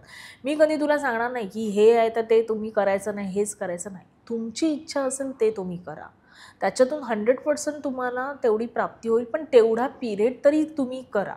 हा माझा एक म्हणजे बोलण्याचं एक असतं की तुम्ही हे केलं तर तुम्हाला मिळेल. मी सांगितलं नाही. I am just media. मी एक मीडिया आहे, माध्यम आहे की तुम्हाला हे तुमचं गणित सोडवण्यासाठी एक म्हणतात ना देते आहे, टिप्स देते, दॅट्स इट. सो त्याच्यावरून लोकांच्या खूप काही फरक पडतो. मी बरंच काही केलं आहे बघ. तत्वांचं आपण मगाशी बोललो, तर त्याच्यामध्ये त्याचा काय फायदा हे विचारलेलं. तसं जर मी ऑक्सिजन वगैरे दिलं, तसं पावसाचं पाणी आहे, आपण त्याच्यावरती रेमेडीज देतो. पावसाचं पाणी आहे, आपण स्टोन आहे क्रिस्टलवरती करतो कामं. पण आता तू बघशील तर आर्टिफिशियल बनले जातात, मग कुठले रिअल कुठले नाही हे पण खूप मोठं गणित असतं. मग हे घ्यायचं की नाही, म्हणजे लोकांना जिथे प्रश्न पडतात ना, हे सगळं बघून ना तिथे मला जायचंच नाही आहे. किंवा मी लोकांना सांगते तिथे तुम्ही जाऊच नका. जे मला नाही करायचं ते मी लोकांना का सांगू? जे माझ्या माइंडमध्ये एक्सेप्ट नाही होत ते लोकांच्या होईल असं कसं? नाही सांगू शकत ना. तर त्या प्रकारे आपलं कन्सल्टिंग असतं किंवा त्या प्रकारे आपण लोकांना सांगतो की फॅमिलियर होऊन बोला. इवन मी कन्सल्टिंगमध्ये मी हे पण बघितलं आहे की काही लोक आहेत की त्यांच्या पास्ट लाईफमध्ये खूप काही गोष्टी होऊन गेल्या, पण त्या मी माझ्या फ्रेंडला कसं बोलू, माझ्या घरात कसं बोलू, किंवा मी कोणाला बोलली की त्याचा बाऊ केला, इश्यू झाला तर एक आपल्यामध्ये ना एक भीती असते. ती भीती जेव्हा त्यांची कन्सल्टिंगमध्ये काढली गेली, टाईम लागतो त्याला, ती काढल्यानंतर जेव्हा त्यांचे ते ब्लॉकेजेस ओपन होतात तेव्हा त्यांच्या बिझनेसची ग्रोथ पण खूप छान झालेली आहे. कारण मी माझ्या डोक्यात मी म्हटलं ना, पाटी कोरी करून बसायचं. ती पाटी भरलेली होती, ती पुसायला लावली. ती पुसल्यानंतर ते नवीन नवीन येत गेलं आणि त्याचा त्यांना फायदा झाला. म्हणजे अशी उदाहरणं भरपूर आहेत आपल्याकडे आणि ते चांगले म्हणजे म्हणायला गेलं तर CA, वकील, डॉक्टर्स अशा टाईपचे लोक आहेत. तर कुठली गोष्ट एक म्हणजे वाईट नसते किंवा ती वेस्ट नसते. आपण वेस्टमधून पण बेस्ट बनवू शकतो. आणि हे मला ना गणित पहिल्यापासून माझ्या आईवडिलांनी दिलेलं आणि त्याचा मी पुरेपूर फायदा केला आणि अजूनही करते आहे. सो हे पण एक आहे की 5 तत्त्व किती उपयोगाची आहेत. तर मी माझ्या प्रेझेंटेशनमध्ये सांगते आपण 5 तत्वांपासून बनलो आहे आणि त्या 5 तत्वांच्याच मी रेमेडीज तुम्हाला देते. तुम्ही त्यांना ग्रॅटिट्यूड नाही दिलं तर कसं होईल? एक ग्रॅटिट्यूड देऊ शकत नाही आपण आणि आपल्याला करोडो पाहिजेत. करोडोचे मी तुम्हाला उपाय देते, सांगते हे केलं तर करोडपती होईल. मग तुम्ही करोडपती झाले तर मग सगळेच करोडपती झाले तर मग गरीब कोण आहे यार? पण ज्याच्या नशिबात आहे ना तोच ते करणार आणि तेच त्यांना कनेक्ट होणार. म्हणून सगळ्यांना सगळं चालतं असं नाही आहे. 5 तत्व तुम्ही मगाशी सांगताना मला जलबद्दल सांगितलं, थोडं पृथ्वी, अग्नी, वायू ह्यांच्याबद्दल आणि आकाश यांच्याबद्दल पण सांगा ना. तेच सांगितलं ना, जसं मी रेमेडीजमध्ये सांगते की ज्यांच्या नंबर्समध्ये काही गोष्टी नसतात तर मी त्यांना सांगते तुम्ही वॉक करा. तुम्हाला पैसे खर्च करायला लागले, तत्वांनीच दिलं आहे ना. मी सांगते खाली बसून जेवा. जमीन पूर्वीच्या जर तू ना काही वर्ष पूर्वी गेलास तर खाली बसूनच जेवत होते, कुटुंब एकत्रच जेवत होते. आता काय डायनिंग आलं हे ते, तर तुम्ही तुमचे तत्व म्हणजे त्याला डिस्टर्ब केलं. आपण 7 चक्रास हिलिंगवरती काम करतो, कलर थेरपीवरती काम करतो. कुठलाही कलर खराब नाही आहे, हे तत्वांपासून मिळालेलं आहे ना. पाण्याचं सांगितलं, ऑक्सिजनचं सांगितलं, वायूचं सांगितलं, अग्नी आहे. आपण बघा नॉर्मली त्राटक करतो का? एकाग्रचित्त होण्यासाठी करतो. आपण मुद्रा करतो, त्या मुद्रांचं पण किती महत्त्व आहे, भरपूर महत्त्व आहे. ब्रीदिंगवरती सांगितलं की कुठल्या नोस्ट्रिलमध्ये काय काम करायचं. आणि जे म्हणजे तत्वांमध्ये आहे, सूर्य आहे, चंद्र आहे, तर पौर्णिमा, अमावस्या ह्या गोष्टी देतो. आपण फुल मून रेमेडीज पण म्हणजे देतो लोकांना, आणि त्याचाही लोकांना खूप फायदा होतो. तत्वामध्ये काय आलं, सगळेच आपण सगळे आहोत. तू पण 5 तत्वातून बनलाय, मी पण. मग आपल्याकडे त्याच गोष्टी आहेत, पण आपण त्याला बघतच नाही. म्हणून मी पहिलं हे म्हटलं की दिया तले अंधेरा. तू अंधारातच फिरतोयस, तुझ्याकडे आहे त्याचा उपभोग घे ना. आणि कुदरत म्हणजे नॉर्मली पब्लिकला काय आवडतं, हे त्याच्याकडे ते मला पाहिजे. अरे पण तुझ्याकडे जे आहे ते बघ ना, ते नको, ते पाहिजे. ते जर माझ्याकडे आलं की तुला परत दुसरी हाव असते. पण जे आहे त्याचा कम्प्लीट उपभोग करून घ्या. आणि आपल्या रेमेडीज अशाच असतात. आणि जर असं काही वाटलं तर मग आपण पुढे काय काय करू म्हणजे देतो पण. जसं तुम्ही बीजमंत्र पण केलं तर तुम्ही स्वतःला जर हील केलं तर तुम्हाला चांगला प्रॉफिट होऊ शकतो. ह्या 7 जे चक्र आहेत, मला जेव्हा मी म्हटलं मला अल्सर झालेलं, तेव्हा मी ह्या 7 चक्रांचाच अभ्यास केला, कलरचा अभ्यास केला आणि मला स्वतःला हील केलं. मी सर्जरी केली नाही. हे माझं really thanks for my Maugham and dad. कारण की त्यांनी जे काही पुण्य केलं ना, ते आज माझ्या पदरात पडलं आहे. आणि म्हणून मला कधी करावं लागलं नाही सर्जरी. नो डाऊट मला खूप त्रास झालेला. म्हणजे मी डिप्रेशनमध्ये गेलेली लिटरली. मला असं वाटलं आता मी जॉब नाही करणार. मला घरात सगळं आणून द्या, मी घराचा उंबरठासुद्धा ओलांडणार नाही, एवढं मी त्या थॉटमध्ये होती. रात्री माझी बहीण येऊन माझे थॉट असे चेंज केले. अजिबात नाही, तुला घराच्या बाहेर पडायचंच आहे आणि तुला तुझं कमवायचं आणि तुला तुझं लाईफ काढायचं आहे. आम्ही कोणी हेल्प नाही करत. लहान महिन्यापण तरी तिने हा स्टँड दिला. म्हणून हां यार, मग मी परत माझं माइंड चेंज केलं. पॉझिटिव्ह पॉझिटिव्ह असणं खूप गरजेचं आहे. आणि म्हणतात ना, कोणी देऊ शकते यार, कोणी देऊ शकतं पॉझिटिव्ह, पण ती देणारी ती व्यक्ती त्या टाईमला असली पाहिजे. आणि तिला जेव्हा कळलं की आपली बहीण एवढी डिप्रेशनमध्ये जाते, ती रात्री आली आणि ती रात्री मला तेवढं हे करून दुसऱ्या दिवशी कामाला पाठवलं. आणि लिटरली माझ्या बॉस लोकांनी पण मला खूप हेल्प केली. इवन माझा स्टाफसुद्धा मला खूप त्यांनी हेल्प केली. सो रिअली आय थँक्स की म्हणजे त्यांच्या सपोर्टने पण मी खूप वरती आले. थोडंसं न्यूमरोलॉजीबद्दल मला थोडं अजून समजून घ्यायचं आहे की नंबर्स अंक बी बोलते, हे तुम्ही जसं तुमची टॅगलाईनच आहे. तर थोडं नंबर्सविषयी सांगू शकताल की 1, 2, 3 हे नंबर्स काय नक्की बोलतात ते मला समजून घ्यायचं तुमच्याकडून. अच्छा, 1 बाय 1, 1, 2, 3 पासून. ओके ना.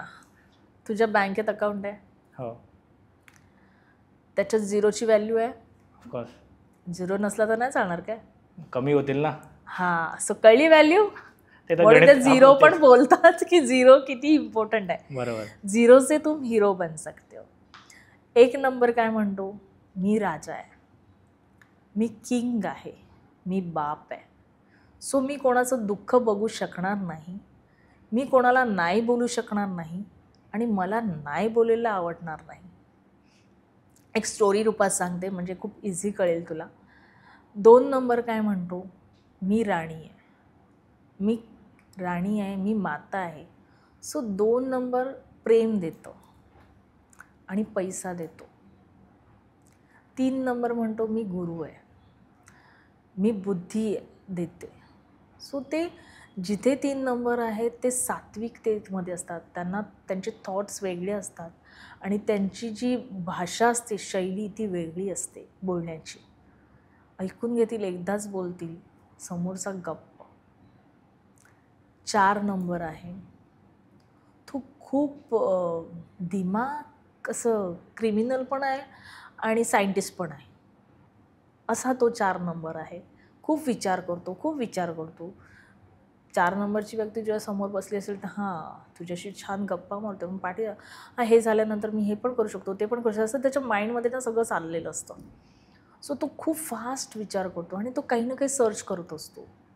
5 आहे, तो 5 पैसा देतो तुला, ग्रीनरी आहे ती, आणि तो तुमच्याकडे आहे की नाही ते बघितलं जातं. आज मी पैसा कमवते पण माझ्याकडे जास्त अति तिथे माती पण होते. जास्त असेल तर मी वेस्ट पण करेन. मग हे बरंच काही ते बोलतो. 6 नंबर आहे, तो काय म्हणतो, मी पण एक गुरु आहे, दानवांचा आहे, जसं राजा राणी म्हटलं तसं एक गुरु आहे, तसं एक सावत्र पुत्र आहे, एक मानलेला पुत्र आहे, अशा टाईपची जी आपली एक फॅमिली बनते त्या हिशोबाने आहे. मग तो 6 नंबर काय म्हणतो की मला पण प्रेम पाहिजे, मला पण हे पाहिजे, एन्जॉय करायला पाहिजे. अशा टाईपमध्ये तो 6 नंबर फॅमिलियर खूप असतो. त्याला फ्रेंड सर्कल खूप आवडतात, त्याला लाविश जिंदगी आवडते. म्हणजे काही असेल तर हे पण पाहिजे, ते पण पाहिजे. तो खूप लोकांना मदत करतो, पण त्याला ते स्थान नाही मिळत जे 5 नंबरला मिळालं आहे. ते स्थान नाही मिळत. प्रत्येकाची वेगवेगळी सीट आहे, त्या सीटनुसार ते लोक त्यांचं काम करतात. 7 नंबर आहे म्हणजे केतू आहे. तर केतू फक्त दिल से सोचता है, त्याला काहीच कळत नाही. म्हणजे राहू आणि केतू हे छायाग्रह मानले जातात आपल्या न्यूमरोलॉजीमध्ये.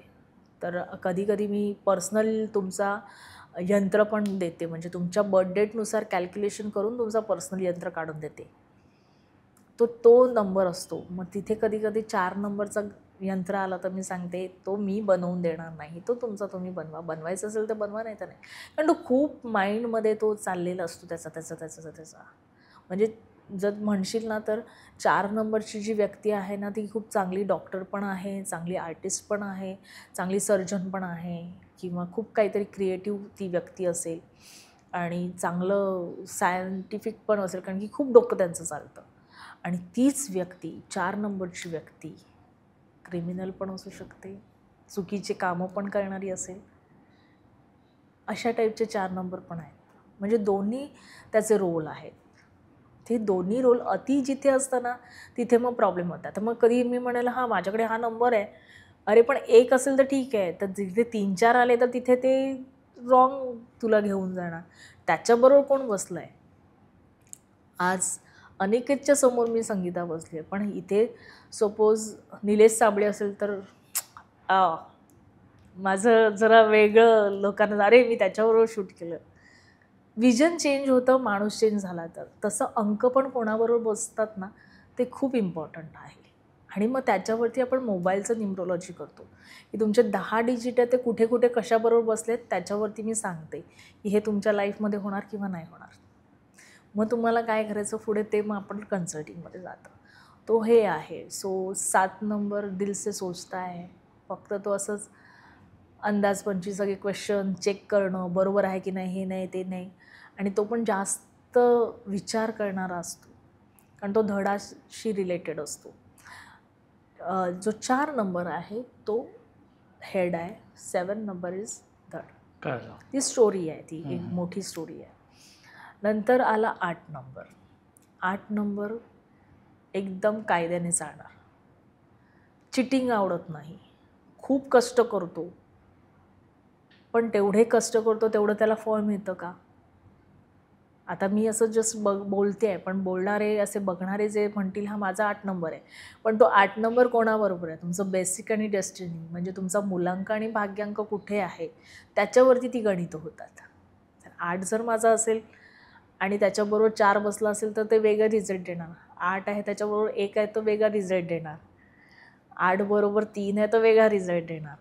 8 बरोबर 6 आहे तर वेगळा रिझल्ट येणार. तो हे खूप त्याच्यामध्ये वास्ट थॉट्स आणि वास्ट गोष्टी आहेत. किती प्रमाणात आहेत, त्यांचे पर्सेंटेज किती आहेत ते बघितले जातात आणि ह्याच्यावरती आपण लोक सांगतात. नुसतं फक्त माहीत आहे असं नाही. 8 आहे ना, कधी पण तू एखादा तुला ऑफिसमध्ये एक माणूस ठेवायचा असेल ॲज अ मॅनेजर किंवा कॅशियर, तर तो असेल ना तर तू कधीही पैसे फुकट घालवणार नाही तुझे. सेफ रहा, ये बंदा खुद खर्चा नहीं करेगा ना मेरा खर्चा कराएगा. हे तिथे होतं का? कारण की तो कायद्याने चालतो, त्याला चिटिंग आवडत नाही. जिथे पैसा वेस्ट करायचा आहे की नाही करायचा तो विचार करतो की खरं ह्याच्यात पैसा द्यायचा आहे की हा वेस्ट होतो आहे, हे त्याचं गणित त्याचं बरोबर असतं. म्हणून तो 8 नंबर तेवढा असतो. 9 नंबर आहे तो मंगलचा आहे. तर 9 नंबर काय असतो? सेनापती असतो. तो सेनापती काय असतो? एक आपल्या राजाचा एक सेवक असतो. त्याला सांगितलं तर तो 24 तास घरात दरवाजाच्या बाहेरच उभा राहणार, त्याची आज्ञा पाळणार. शेवटपर्यंत का नाही, थकलेला असेल तरी बुलाया राजाने तो येणार. म्हणजे तो सतत काम करत असतो, खूप करेजियस असतो तो. लास्ट मोमेंटला का नाही तो काम करणार. आणि तो देशभक्त असतो, त्याला देशाप्रती एक वेगळं फिलिंग असते. जर तू असं काही बघशील ना तर ते लोक नॉर्मली तेच असतात. पण आता त्या 9 नंबरबरोबर कोण बसला आहे, म्हणजे मूलांक आणि भाग्यांक ह्याचं बसला आहे, म्हणजे त्या गोष्टी. मग त्याच्यामध्ये बघताना आपल्याला कळतं की अरे ह्या 9 बरोबर हा होता म्हणून हा ते नाही करू शकत. आणि मग किती प्रमाणात आहे, तुमच्या पूर्ण ग्रीड असतात प्रत्येकाचे. म्हणजे न्यूमरोलॉजीमध्ये वैदिक घे किंवा कुठलीही हे घे, लोशोची घे, त्याच्यामध्ये ग्रीड असतात. त्या ग्रीडमध्ये त्या त्या खाण्यामध्ये ते नंबर बसलेले असतात. मग ते कोणाबरोबर काय बोलतात ते बघतो. मग ते किती प्रमाणात आहेत, त्यांचे पर्सेंटेज किती आहेत, हे आपण सगळं म्हणजे बायफिकेशन ते सगळं केल्यानंतर आपण लोकांना प्रिडिक्शन्स देतो की बाबा हे असं आहे तसं आहे.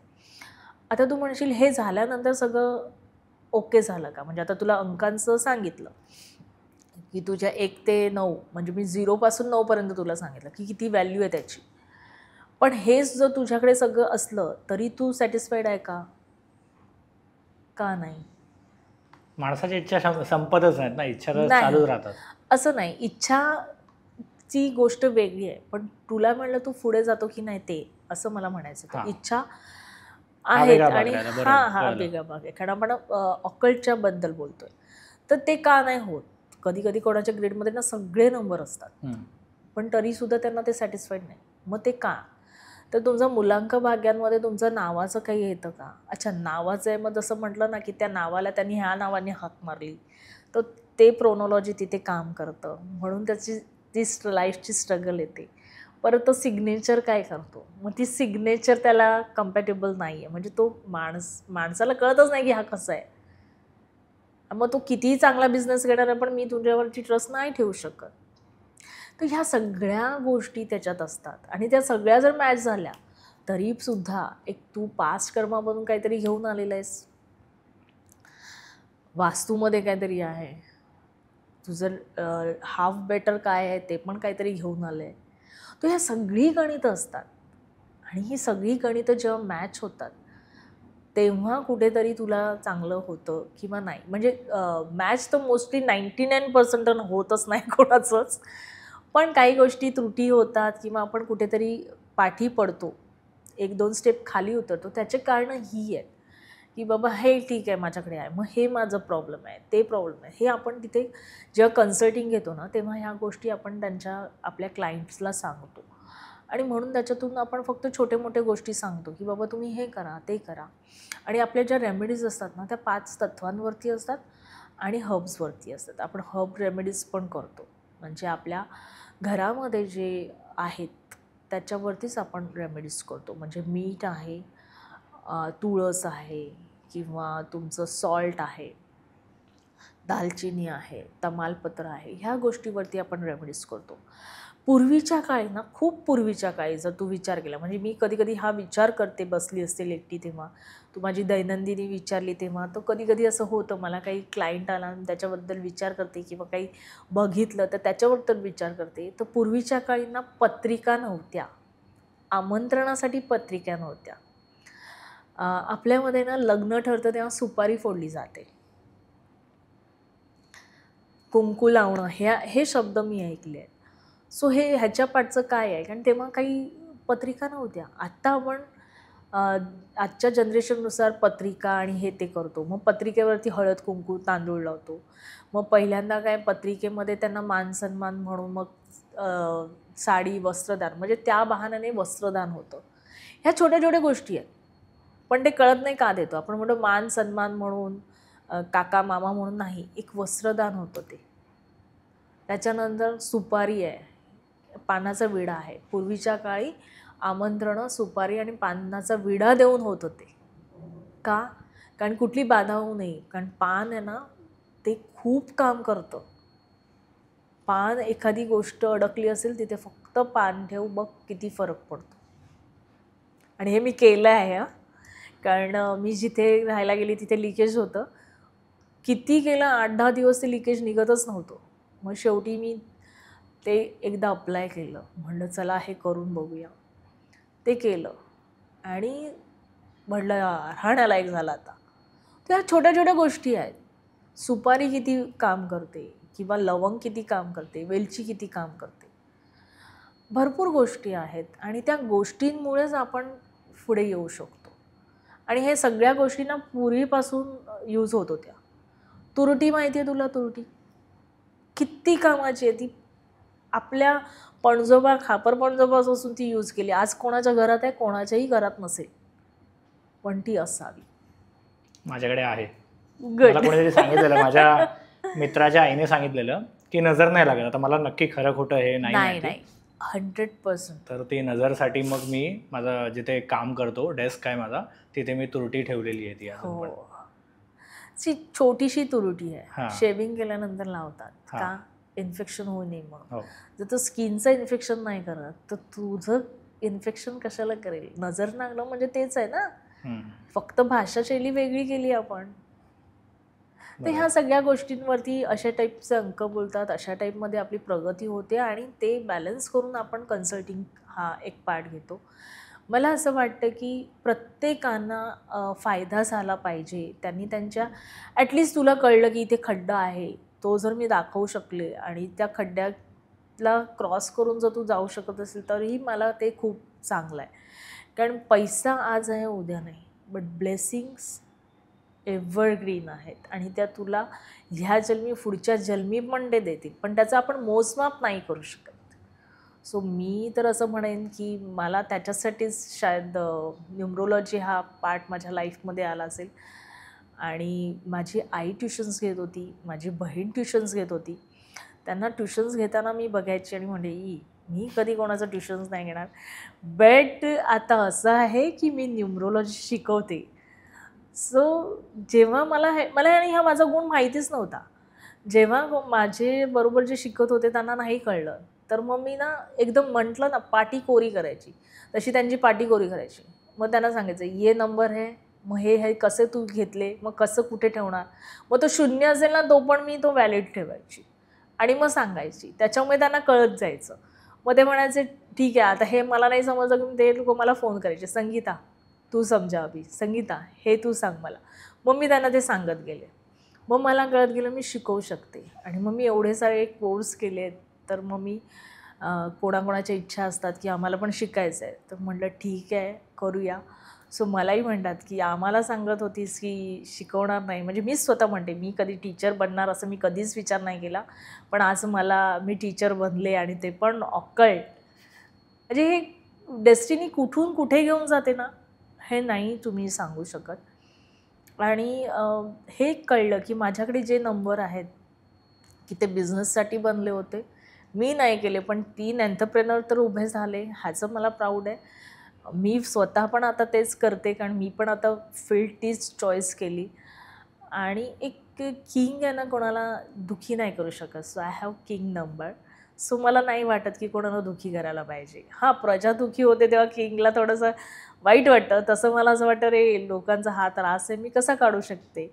आणि हे करता करता मी एक ओल्ड लेडीला ॲडॉप्टसुद्धा केलं की आज मला असं वाटतं की हिचं कोणी नाही आणि असे किती लोक असतील. म्हणजे माझी पण स्वप्न खूप मोठी आहेत, पण ठीक आहे असे कदाचित माझ्या लाईफ पाथमध्ये लोक भेटली तर त्यांचा सहारा घेऊन मी ती करेनसुद्धा.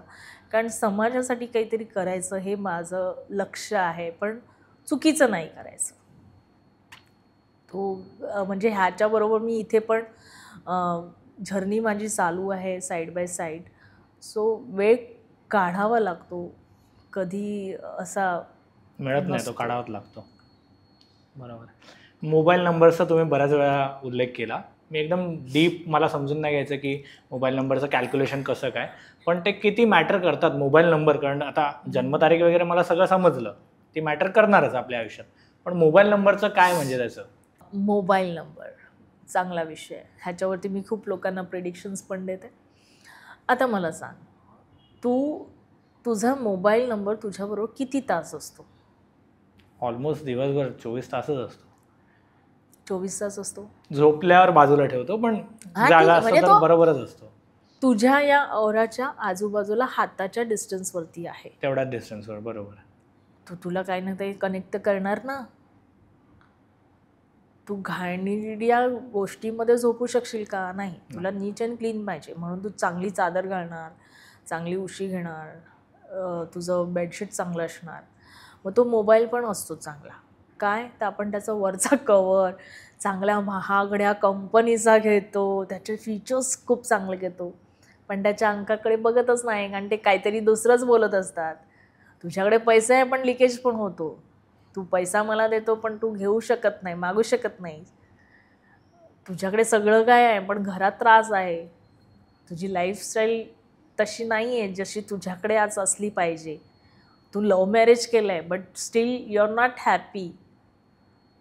तू लग्न केलं आहे पण तुला इश्यूज येत नाही आहेत, तुला हेल्थ इश्यूज आले आहेत. हे सगळं मोबाईल नंबरचे अंक बोलतात.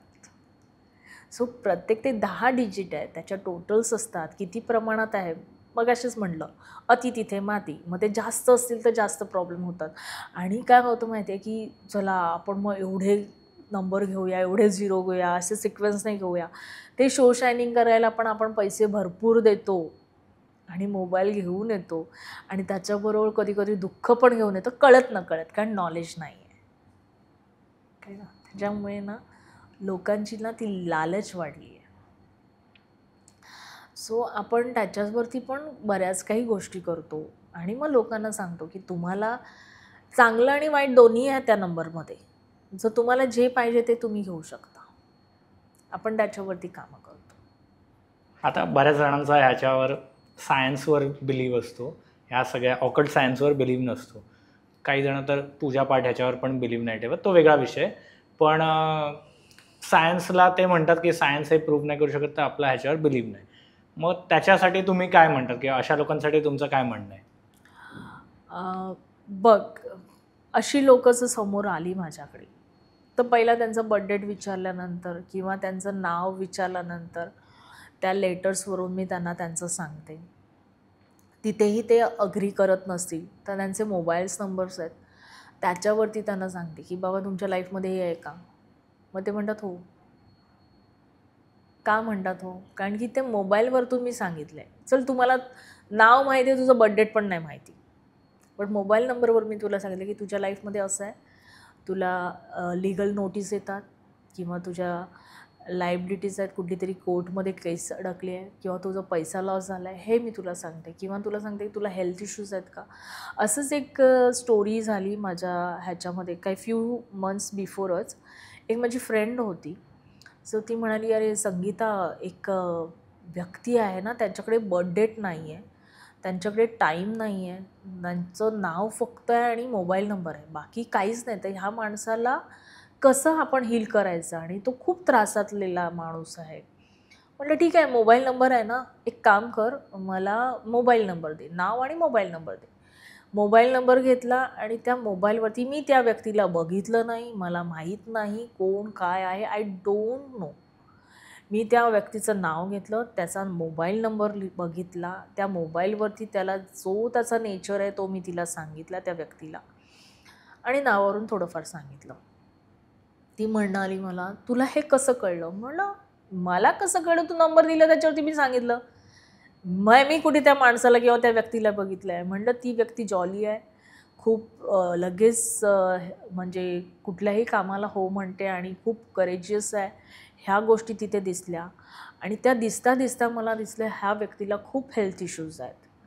आणि नंतर त्या व्यक्तीने सांगितलं यार त्याला ना किडनी प्रॉब्लेम्स आहेत, दोन्ही किडनी फेल्स आहेत. म्हणजे मला कळत नव्हतं की आता ह्याला कसं बाहेर काढू. म्हटलं काय हरकत नाही, आपल्याकडे काही स्विचवर्ड्स आहेत, आपण ते देऊया, त्याने काहीतरी थोडाफार त्याला रिलीफ मिळेल.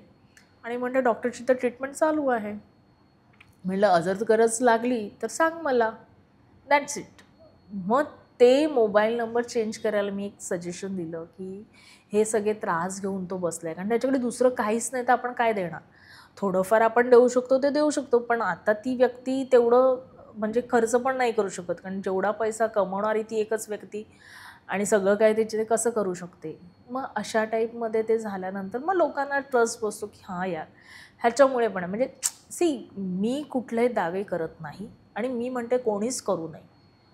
आपण तुम्हाला त्याला सांगायचं आहे, काम करायचं, तुला पटलं तर ठीक, नाही पटलं तर आपण कारण की कोणी कोणाला ना जबरदस्ती नाही करू शकत आणि करूही नाही. म्हणून ते जर त्याला पटलं आणि आज नाही ना उद्या नक्की पटणार हे मात्र मी शुअर सांगते. का सांगते? कारण की आज तुला त्याची व्हॅल्यू नाही कळली, काही टायमानंतर तुला त्याची व्हॅल्यू 101% कळेल. आता ते नशिबाचा भाग आहे की तेव्हा जी व्यक्तीने सांगितलं तिला शोधत आला, ती असेल की नसेल तो पार्ट वेगळा आहे, तो विषयच वेगळा आहे. पण ते आज ना उद्या त्याला कळतं. तर त्याच्यामुळे तो विषय चर्चेचा नाही आहे, पण असं लोकं म्हणतात आणि ते लोकांना कबूल होतं पण. आणि जे खरं सांगू ना, हा पण एक सायन्सचाच भाग आहे.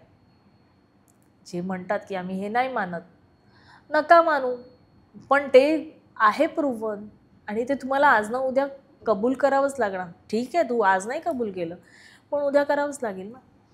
जसं मी सांगितलं की अरे हे असं आहे, तू म्हणाला हां बरोबर आहे. तुरटीचंच उदाहरण घे ना. आता तुला कळतं ना. पहिला ना तुम्ही त्या गोष्टीचं नॉलेज घ्या, ते स्वतः धारण करा, यूज करा आणि मग लोकांना पुढे द्या. तर आपण त्या गोष्टी केल्या. कारण माझ्या लाईफमध्ये ह्या गोष्टी झाल्या. मी अशी व्यक्ती आहे की लाईफमध्ये कधी पूजापाठ नाही केले. माझ्या घरी गौरी गणपती येतात, दसरा होतो, दिवाळी होते, नवरात्र म्हणजे म्हणशील ना सगळे साग्र संगीत आमच्या घरी फेस्टिवल होतात. दिवसामध्ये आमच्या त्या सणाला ना 20 ते 30 लोकं जेवायला असतात. आम्ही सगळे भावंडं सगळे एकत्र येतो, एका छताखाली असतो आणि खूप एन्जॉय करतो. पण ते करतो पण त्याच्यामध्ये सगळेजण हळदी कुंकू वाहतात, मी वाहते, पाया पडतात, मी पडते, गणपती आणतात आणते, विसर्जन करतात करते. पण हे एक संस्कार लागले आहेत आजी आजोबांपासून म्हणून ते मी फॉलो करते. मनापासून थोडं असतं, श्रद्धा आहे, नाही असं नाही. पण ज्या भावाने लोक करतात किंवा त्या हिशोबाने मी नाही करत. म्हणजे मी कधी उपवास वगैरे ह्या फंडात नाही पडले. माझं फक्त माझ्या वडिलांनी एक सांगितलं, ज्या दिवशी जेवण भेटणार नाही त्या दिवशी आपला खरा उपवास. आणि ओजसमध्ये मी जेव्हा आली तेव्हा मला कळलं की तुझं शरीर तुला सांगतं की आता पाणी पी, आता खा. जसं मी स्वर विज्ञानमध्ये सांगितलं, ते हे मला कळत गेलं की ते तेव्हा मी कबूल केलं नव्हतं, पण आज मी कबूल करते. म्हणजे हा मी दावा करू शकते की त्यावेळेस मी डिनाय केलेल्या गोष्टी की हे मी काय मानत नाही. पण आज मला कळतं आपले ना सगळे 12 महिन्याचे सण असतात आणि त्या सणाच्या पाठीमागे पण एक राज आहे आणि त्या राजला तुम्ही जाणून घेतलं तर तुम्ही ते करता ना. का तुम्ही गरमीत तिळाचे लाडू नाही खात? ते थंडीतच खायचे असतात. हां, मग ते ते तत्व आहे ना शेवटी. 5 तत्व आहे. तेच तुला सांगतात ना. मग तसं आज जर मी तुला काही सांगितलंय, तू आज म्हणणार नाही मी हे काही मानत नाही. नको मानूस. मी फोर्स नाही करणार. पण आफ्टर 6 इयर और 60 इयर्स तर तू बांधणारच आहे, हे मला गॅरंटी आहे. आता मला हे समजून घ्यायचं आहे की तुमच्याकडे असा कोणता क्लायंट आला आहे की ज्याचा काही फनी एक्सपिरियन्स तुम्हाला किंवा काहीतरी लोक काहीतरी भलतेच काही घेऊन येतात डोक्यात आणि फनी काहीतरी असं काय एक्सपिरियन्स होता का कोणता तुमचा? फनी असं नाही, पण एक मी सांगू शकते, एक नाही 2 सांगू शकते. एक व्यक्ती माझ्याकडे आलेली म्हणजे वाया मीडियाच आलेली. डिवोर्स केस होतं ते आणि खूप काही क्वेश्चन्स घेऊन आलेली. जसं तू मगाशी क्वेश्चन विचारलास की एखादा माणूस नाही बिलीव्ह करणार, मग त्यांना तू कसं बिलीव्ह करणार? मी माझ्या परीने त्या व्यक्तीला सांगायचा प्रयत्न केला आणि चक्क ती व्यक्ती बोलून गेली मला, मैं सैटिस्फाइड नहीं हूँ.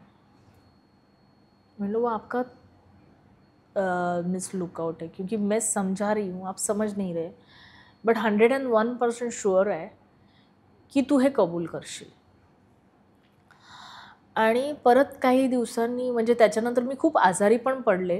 कारण हे ना खूप इझी नाही आहे. कारण की जेव्हा मी काही देते तेव्हा काही लोकं मला ब्लॅक बॉल्स पण देतात. म्हणजे निगेटिव्ह एनर्जी नाही येतेच. हां. सो ते बॉल्स घेऊन मी खूप आजारी पडले.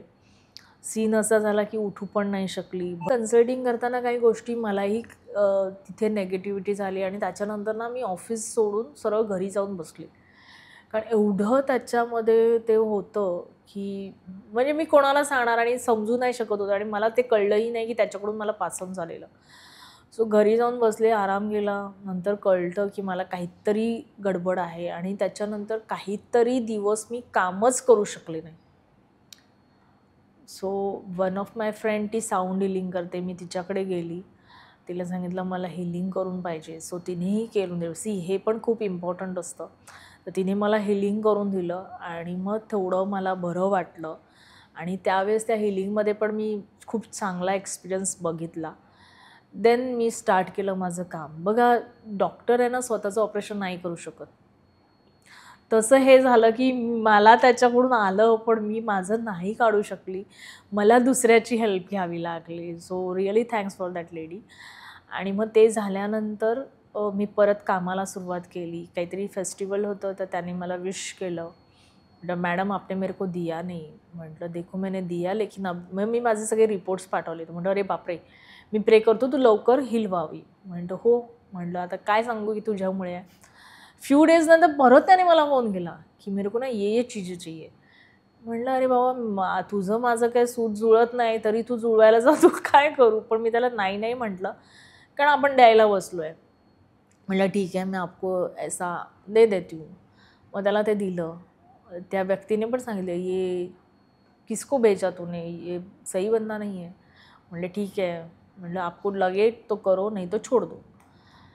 सगळं म्हणजे ते काही लोक ना फक्त इन्क्वायरी करण्यासाठी येतात. सो तो इन्क्वायरी करत होता. माझं पण किती मी पाण्यात आहे काय बघत होता.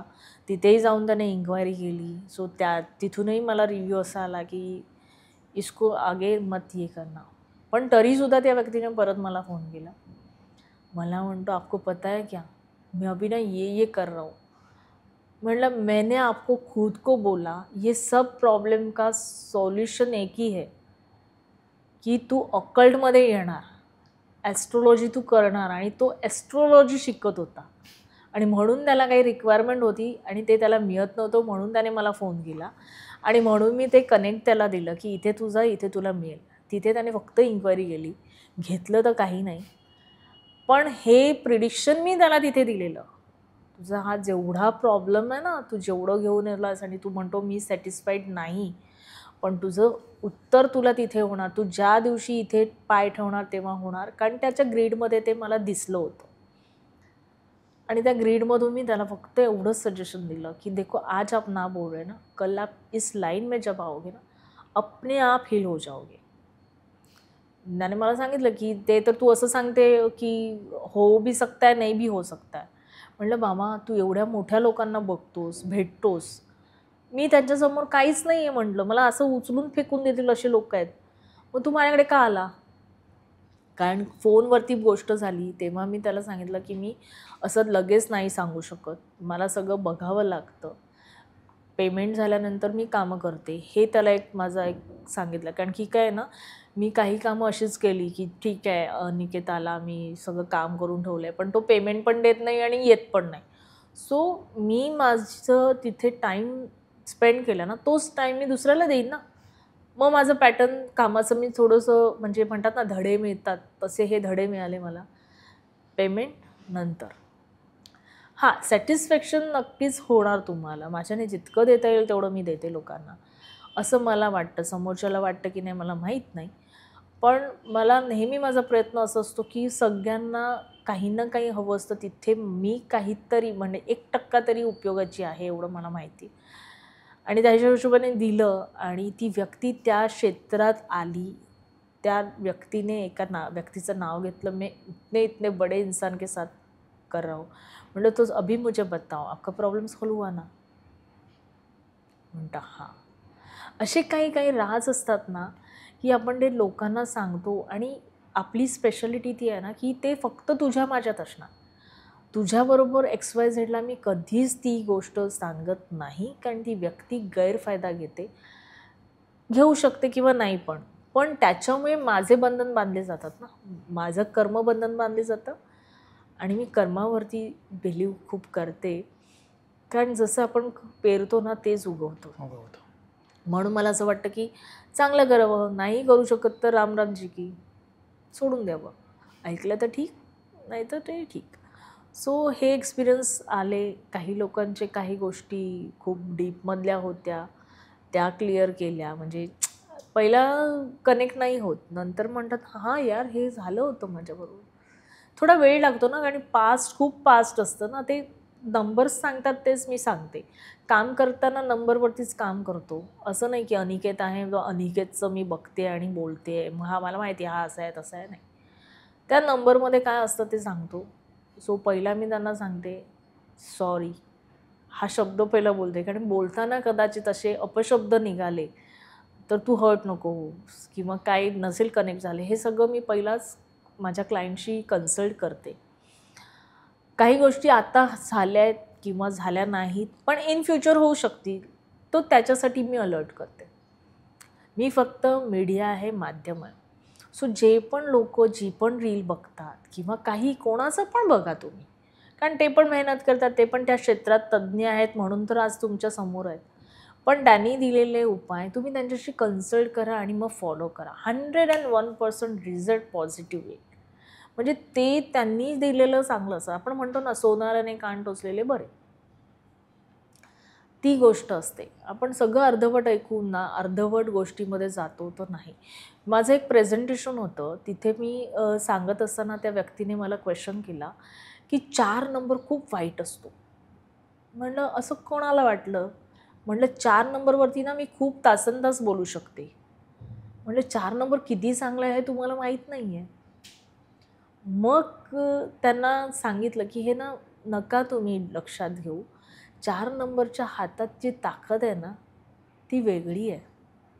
सो ह्या गोष्टी ज्या आपण अर्धवट ऐकतो ना, एक आपण ना फिअर घेऊन बसतो. जसं कोरोना आला तरी कोणाला टच करत नव्हतं आपण, बरोबर? तो एक भीती होती. अर्धे लोक तर भीतीच्या पोटी गेले आणि अर्ध्या लोकांना, इवन माझ्या आईचं उदाहरण मी तुला सांगेन. माझ्या आईला ब्रीदिंगचा प्रॉब्लेम होता, तिला ऑक्सिजन लेवल कमी होतं. मी मुंबईत होती आणि ती पालनपूरला होती. तिला हॉस्पिटलमध्ये ॲडमिट करायला घेतलं. ॲडमिट करून घेतलं नाही, कारण की त्यांना वाटलं हिला श्वास चढला म्हणजे करोना आहे. पूर्ण त्या हॉस्पिटलमध्ये सिव्हिलमध्ये ती एकटी एका बेडवरती होती आणि मी मुंबईमध्ये. मी तिला फोन करून सांगितलं फोन चालू ठेव, आणि तिच्याबरोबर कोणीच राहिला नव्हतं.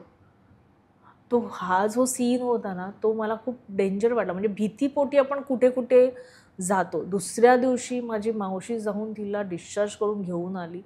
म्हणजे एवढं स्ट्रगल त्या टाईमला गेलं ना लोकांबरोबर, ते कोणी केलं? तर माझा जो किंग नंबर आहे त्याने केलं, हे मला कळलं. इवन त्या प्रिमायसिसमधले सगळे म्हणजे ड्रॉ हाऊस आहेत तिथे, तर त्यांनी सांगितलं यार तेरे जैसी लड़की नहीं देखी, बॉम्बे से आगे तू इधर दादागिरी करते आहे.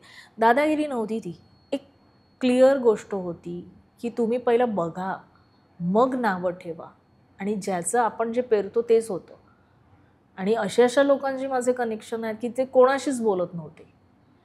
म्हणजे एक स्वतःला वेगळा स्टँडर्ड घेऊन ते चालत होते आणि ते माझ्याशी चांगलं बॉन्डिंग त्यांचं झालं. तर विचार करा, अरे हम इतने साल इधर रहते और तेरे से बात करते, बिकॉज तिथे सगळी गुजराती कम्युनिटी ना, त्यांच्या लँग्वेजेस मला नाही कळायच्या. म्हणजे शब्द त्यांचे वेगळे असायचे, आपले शब्द वेगळे. तो हेही स्ट्रगल केलं, पण तिथून पण आपण नाव कमवून आलो. सो नाव कमवण्यापेक्षा मला असं वाटतं ना, आपण प्रामाणिकपणे जो प्रयत्न करतो लोकांसाठी तो जास्त चांगला आहे. नाव काय आज उद्या होणारच आहे. बघ नाव आहे ना, नेम फेम आहे ना, 2 टाईपचे असतात. माझ्याकडे कधी कधी ना क्लायंट येतात, ही खूप मजेची गोष्ट आहे. क्लायंट मला म्हणतात मेरे को नेम फेम चाहिए. म्हटलं ठीक आहे. आता नेम फेम ना 2 टाईपचे असतात. एक चांगलं काम केलं तरी नेम फेम होतं, वाईट काम केलं तरी नेम फेम होतं. आता दोघांपैकी कुठला पाहिजे? आहे ना, चांगलं पाहिजे. हां, पण ते तुझ्या ग्रीडमध्ये नाही आहे ना. मी काय करू? मी काय नेम फेम होगा ना, बस दॅट्स इट. सो ही खूप गमतीची गोष्ट आहे. आणि कधी पण क्लायंटला मी एक फॅमिलियर म्हणून बोलते. फॅमिली लाईट होऊन तुम्ही बोला. आणि आपण बऱ्याच गोष्टी केल्यात, घड्याळवरून आपण बोलतो. तर मला कधी कधी ना खूप असं मजा येते बोलताना आणि एक चांगलं बॉन्डिंग होतं.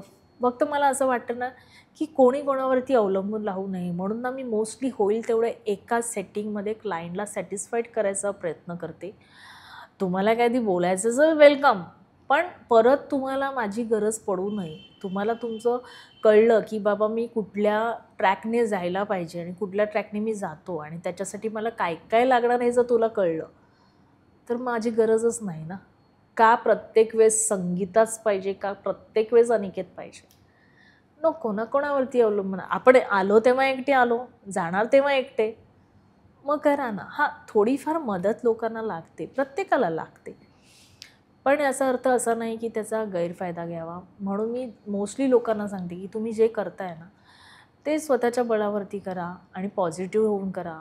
लोकांना मदत करा. ते दिल्यानेच तुमच्याकडे आहे म्हणून तुम्ही देता आणि देता म्हणून ते तुमचं वाढतं. साठवून ठेवलं तर काय सडणार ते.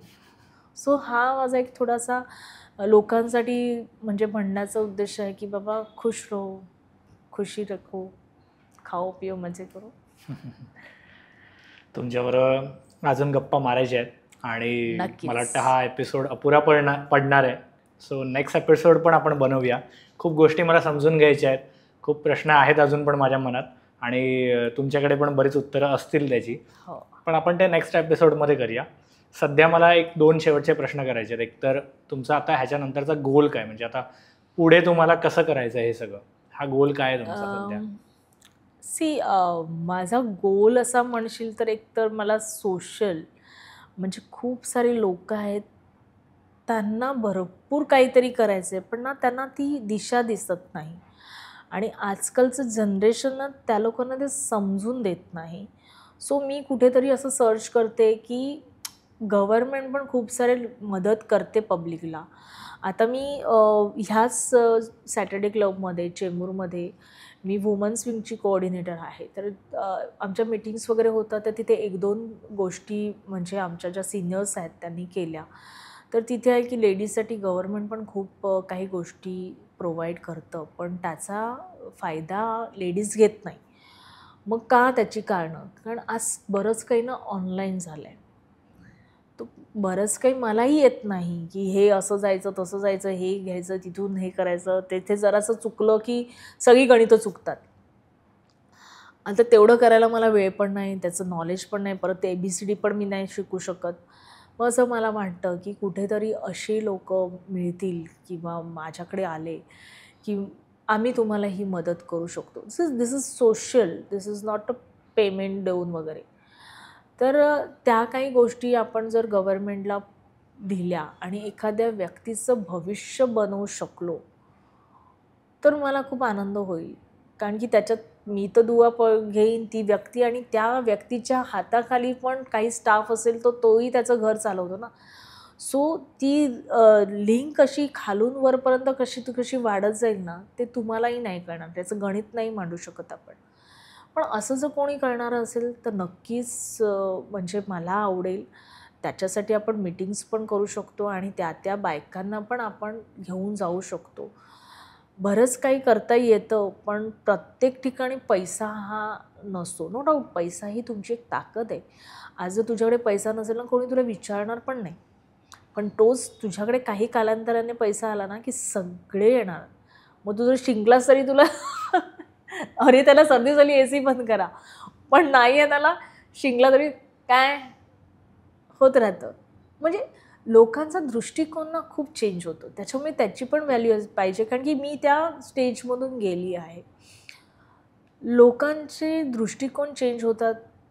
आपण त्यांची चेंज नाही करू शकत, पण आपण त्यांना बघण्याचे दृष्टिकोन तर नक्कीच चेंज करू शकतो असं मला वाटतं. म्हणून मी दृष्टिकोन चेंज करते. शेवटला हे तुम्हाला विचारायचं आहे की जे कोणी आपला ऑडियन्स हे सगळं बघतायत, हा व्हिडिओ बघतायत, त्यांना तुमच्यापर्यंत रीच आउट व्हायचं असेल तर काय, कशातून ते तुमचा नंबर किंवा तुमचा ईमेल ID काय तुम्ही कॉन्टॅक्ट देऊ शकतात? त्यांनी मला फक्त फोनवरतीच कॉन्टॅक्ट करावा. कारण मला ना खूप वेळा असं वाटतं की ते मेसेजिंग, ते बघणं, हे ते ना खूप वेळ जातो. आता मी सांगितलं ओके. आता तू ओके काय समजणार? की पॉझिटिव्हली ओके आहे, की ठीक आहे ओके लाइक दॅट. सो हे नाही करू शकत. सो मला असं वाटतं की त्यांनी मला कॉन्टॅक्ट करावा फोनवरती. फोन नंबर घ्या. मी कधीही फोन उचलते. मीटिंगमध्ये असेल किंवा काही असेल तर तेव्हा सायलेंट मोडवरती असतो, पण नंतर माझा कॉलबॅक नक्कीच होतो. त्यांच्या प्रश्नांची उत्तरं द्यायचा पूर्ण मी प्रयत्न करते. सॅटिस्फॅक्शन लेवलवरती जाण्याचा मी प्रयत्न करते. आणि काउन्सिलिंग ह्याच्यामध्ये पण आपण कामं करतो कारण की खूप लोकं ना आजकाल डिप्रेशनमध्ये आहेत किंवा काही आहे, तर त्यांना असं वाटतं कुठेतरी की आपण कुठेतरी आपलं मन हलकं करावं. आणि हे सगळ्यांनाच वाटतं, म्हणजे इवन हजबंड वाईफ असेल ना, तरी हजबंड वाईफशी तेवढं कम्फर्टेबली नाही बोलत किंवा वाईफ हजबंडशी नाही तेवढं ओपन बोलू शकत. मग काय होतं की आपण आपल्या फॅमिलीजमध्ये बोललं की अरे हिचा नवरा असा, अरे ह्याची बायको अशी, म्हणजे ही गणितं, हे सगळे पिक्चर सीन तयार होतात. सो आपल्याला, म्हणजे मी तसं पण एक ठेवलं आहे की मी काउन्सिलिंग पण करेन, या तुम्ही बोला. कधी कधी ना छोट्या छोट्या गोष्टीमधून मी सांगते पण, तुम्हाला काय प्रॉब्लेम होतो ना, घ्या पेपर पेन, त्या व्यक्तीचं नाव लिहा, त्या व्यक्तीबद्दल तुम्हाला काय वाटतं लिहून काढा आणि पाहिजे तर बर्न करा. तो खूप हलकं होतं. पण कधी कधी कसं होतं ना की लिहिता येत नाही लोकांना किंवा ते नाही समजत. कोणी वाचलं तर हा फिअर असतो किंवा कोणाशी बोललं तर एक उत्तराची अपेक्षा असते. आता पेपरवरती मी लिहिलं तर उत्तर कुठून येणार? मग ते पाहिजे असेल तर वेलकम, आपण उत्तरं देऊ. किंवा खूपसे आपल्या ह्याच्यामध्ये म्हणजे माझ्या स्टोरीमध्ये जर तुला सांगेल की एक लेडी होती, तिला ॲक्सिडेंट झाला आणि तिचं ब्रेनचं ऑपरेशन झालं. 12 वर्षांनी ती माझ्या समोर आली. नेहमी मला अशी बघायची रागाने. तर एकदा म्हटलं विचारते ह्या बाईला, अननोन बाई होती. म्हणलं नक्की तुम्हाला माझा काय प्रॉब्लेम आहे की तुम्ही मला रागाने बघता? म्हणजे काय प्रॉब्लेम असेल तर सांगा, मी सॉल्व करते. मग त्याच्या बाजूला बरोबर जी होती ना, ती म्हणते हो नाही मॅडम, ह्यांचा प्रॉब्लेम काही नाही, ह्यांचं ब्रेनचं ऑपरेशन झालं ना, ह्या बाईला ना असं आवाजाचा त्रास होतो किंवा तिला असं वाटतं मी सुसाईड करावं, म्हणून ना ती घरात एकटी राहत नाही, आमच्याकडे येऊन बसते वगैरे आणि असं. म्हटलं अच्छा असं प्रॉब्लेम आहे का? तर बोलण्याची वृत्ती म्हणून मी म्हटलं मी इलाज करू शकते, करू का? तर ती मला म्हणते तुम्ही डॉक्टर आहात का? मग फी तुमची किती असेल? तर मी म्हटलं डॉक्टर सोडा हो, मी तुम्हाला मंत्र देते ना, तुम्ही ते करा. अँड दॅट मंत्र मीन्स स्विचवर्ड. आता त्या व्यक्तीला लिहिता वाचता येत नव्हतं, पण त्या व्यक्तीने ते फॉलो केलं. त्याच्यानंतर तिच्या चेहऱ्यामध्ये 3-4 महिन्यात फरक पडला आणि तिच्या घरातून सांगितलं आता घरात भांडणं होत नाही आहेत, तर तू त्यांच्याकडे जा, बस त्यांच्याशी. म्हटलं मी कामापुरती असते, माझ्याकडे तेवढा टाईम नाही आहे. पण मला हे एक आनंद वाटला की ती व्यक्ती, तिचं नेचर चेंज झालं, तिचा जो म्हणजे प्रॉब्लेम होता तो सॉल्व झाला आणि त्याच्याचबरोबर त्याच्यामुळे तिची लाईफस्टाईल एवढी चेंज झाली की तिच्या गावातमध्ये वगैरे बोलतात नक्की तू काय केलं, आणि तिचे मेडिसिन्स कमी झाले. आज जेवढ्या गोळ्या घेत होती त्याच्यापेक्षा कमी गोळ्या घेते. आणि हे मला कळल्यानंतर मला वाटलं किती गोष्टी कामाच्या आहेत. सी फॉर एक्झाम्पल आताच तुला एक सांगेन की आपण शूट करतो, कट म्हटल्यानंतर तो कट होतो, बरोबर आहे. मग हा एक वर्ड आहे, तो कट म्हटल्यानंतर कट होतोच, तो बाय डिफॉल्ट कट होतो. तसं स्विचवर्ड काम करतो. मला काही करायचं असेल तर मी तो स्विचवर्ड जर चॅन केला ना, तर युनिव्हर्सल माझ्यासाठी ते प्रोव्हाइड करते. आणि ह्याचं नॉलेज आपल्याला पाहिजे. मग अशा टाईपमध्ये त्यांचा तो माइंडसेट असतो. मग आपण तिथे त्यांना ते बोलतो की चला तुम्ही हे करा, तुम्ही हे चॅन्टिंग करा, तुम्ही त्याच्यातून ॲटलिस्ट त्या फ्रेजमधून बाहेर या, आणि लोक येतात त्याच्यातून. सो ह्या टाईपच्या असतात. तर आपण तसंही कन्सल्टिंग करतो. तो पब्लिकला मी कधी पण फोन करा मला, मी नेहमीच माझ्यातून जेवढं देता येईल तेवढं देऊ शकते. आणि मी माझी एक छोटीशी हे ठेवली आहे पेटी, की कधी पण ना फुकटमध्ये नाही द्यायचं.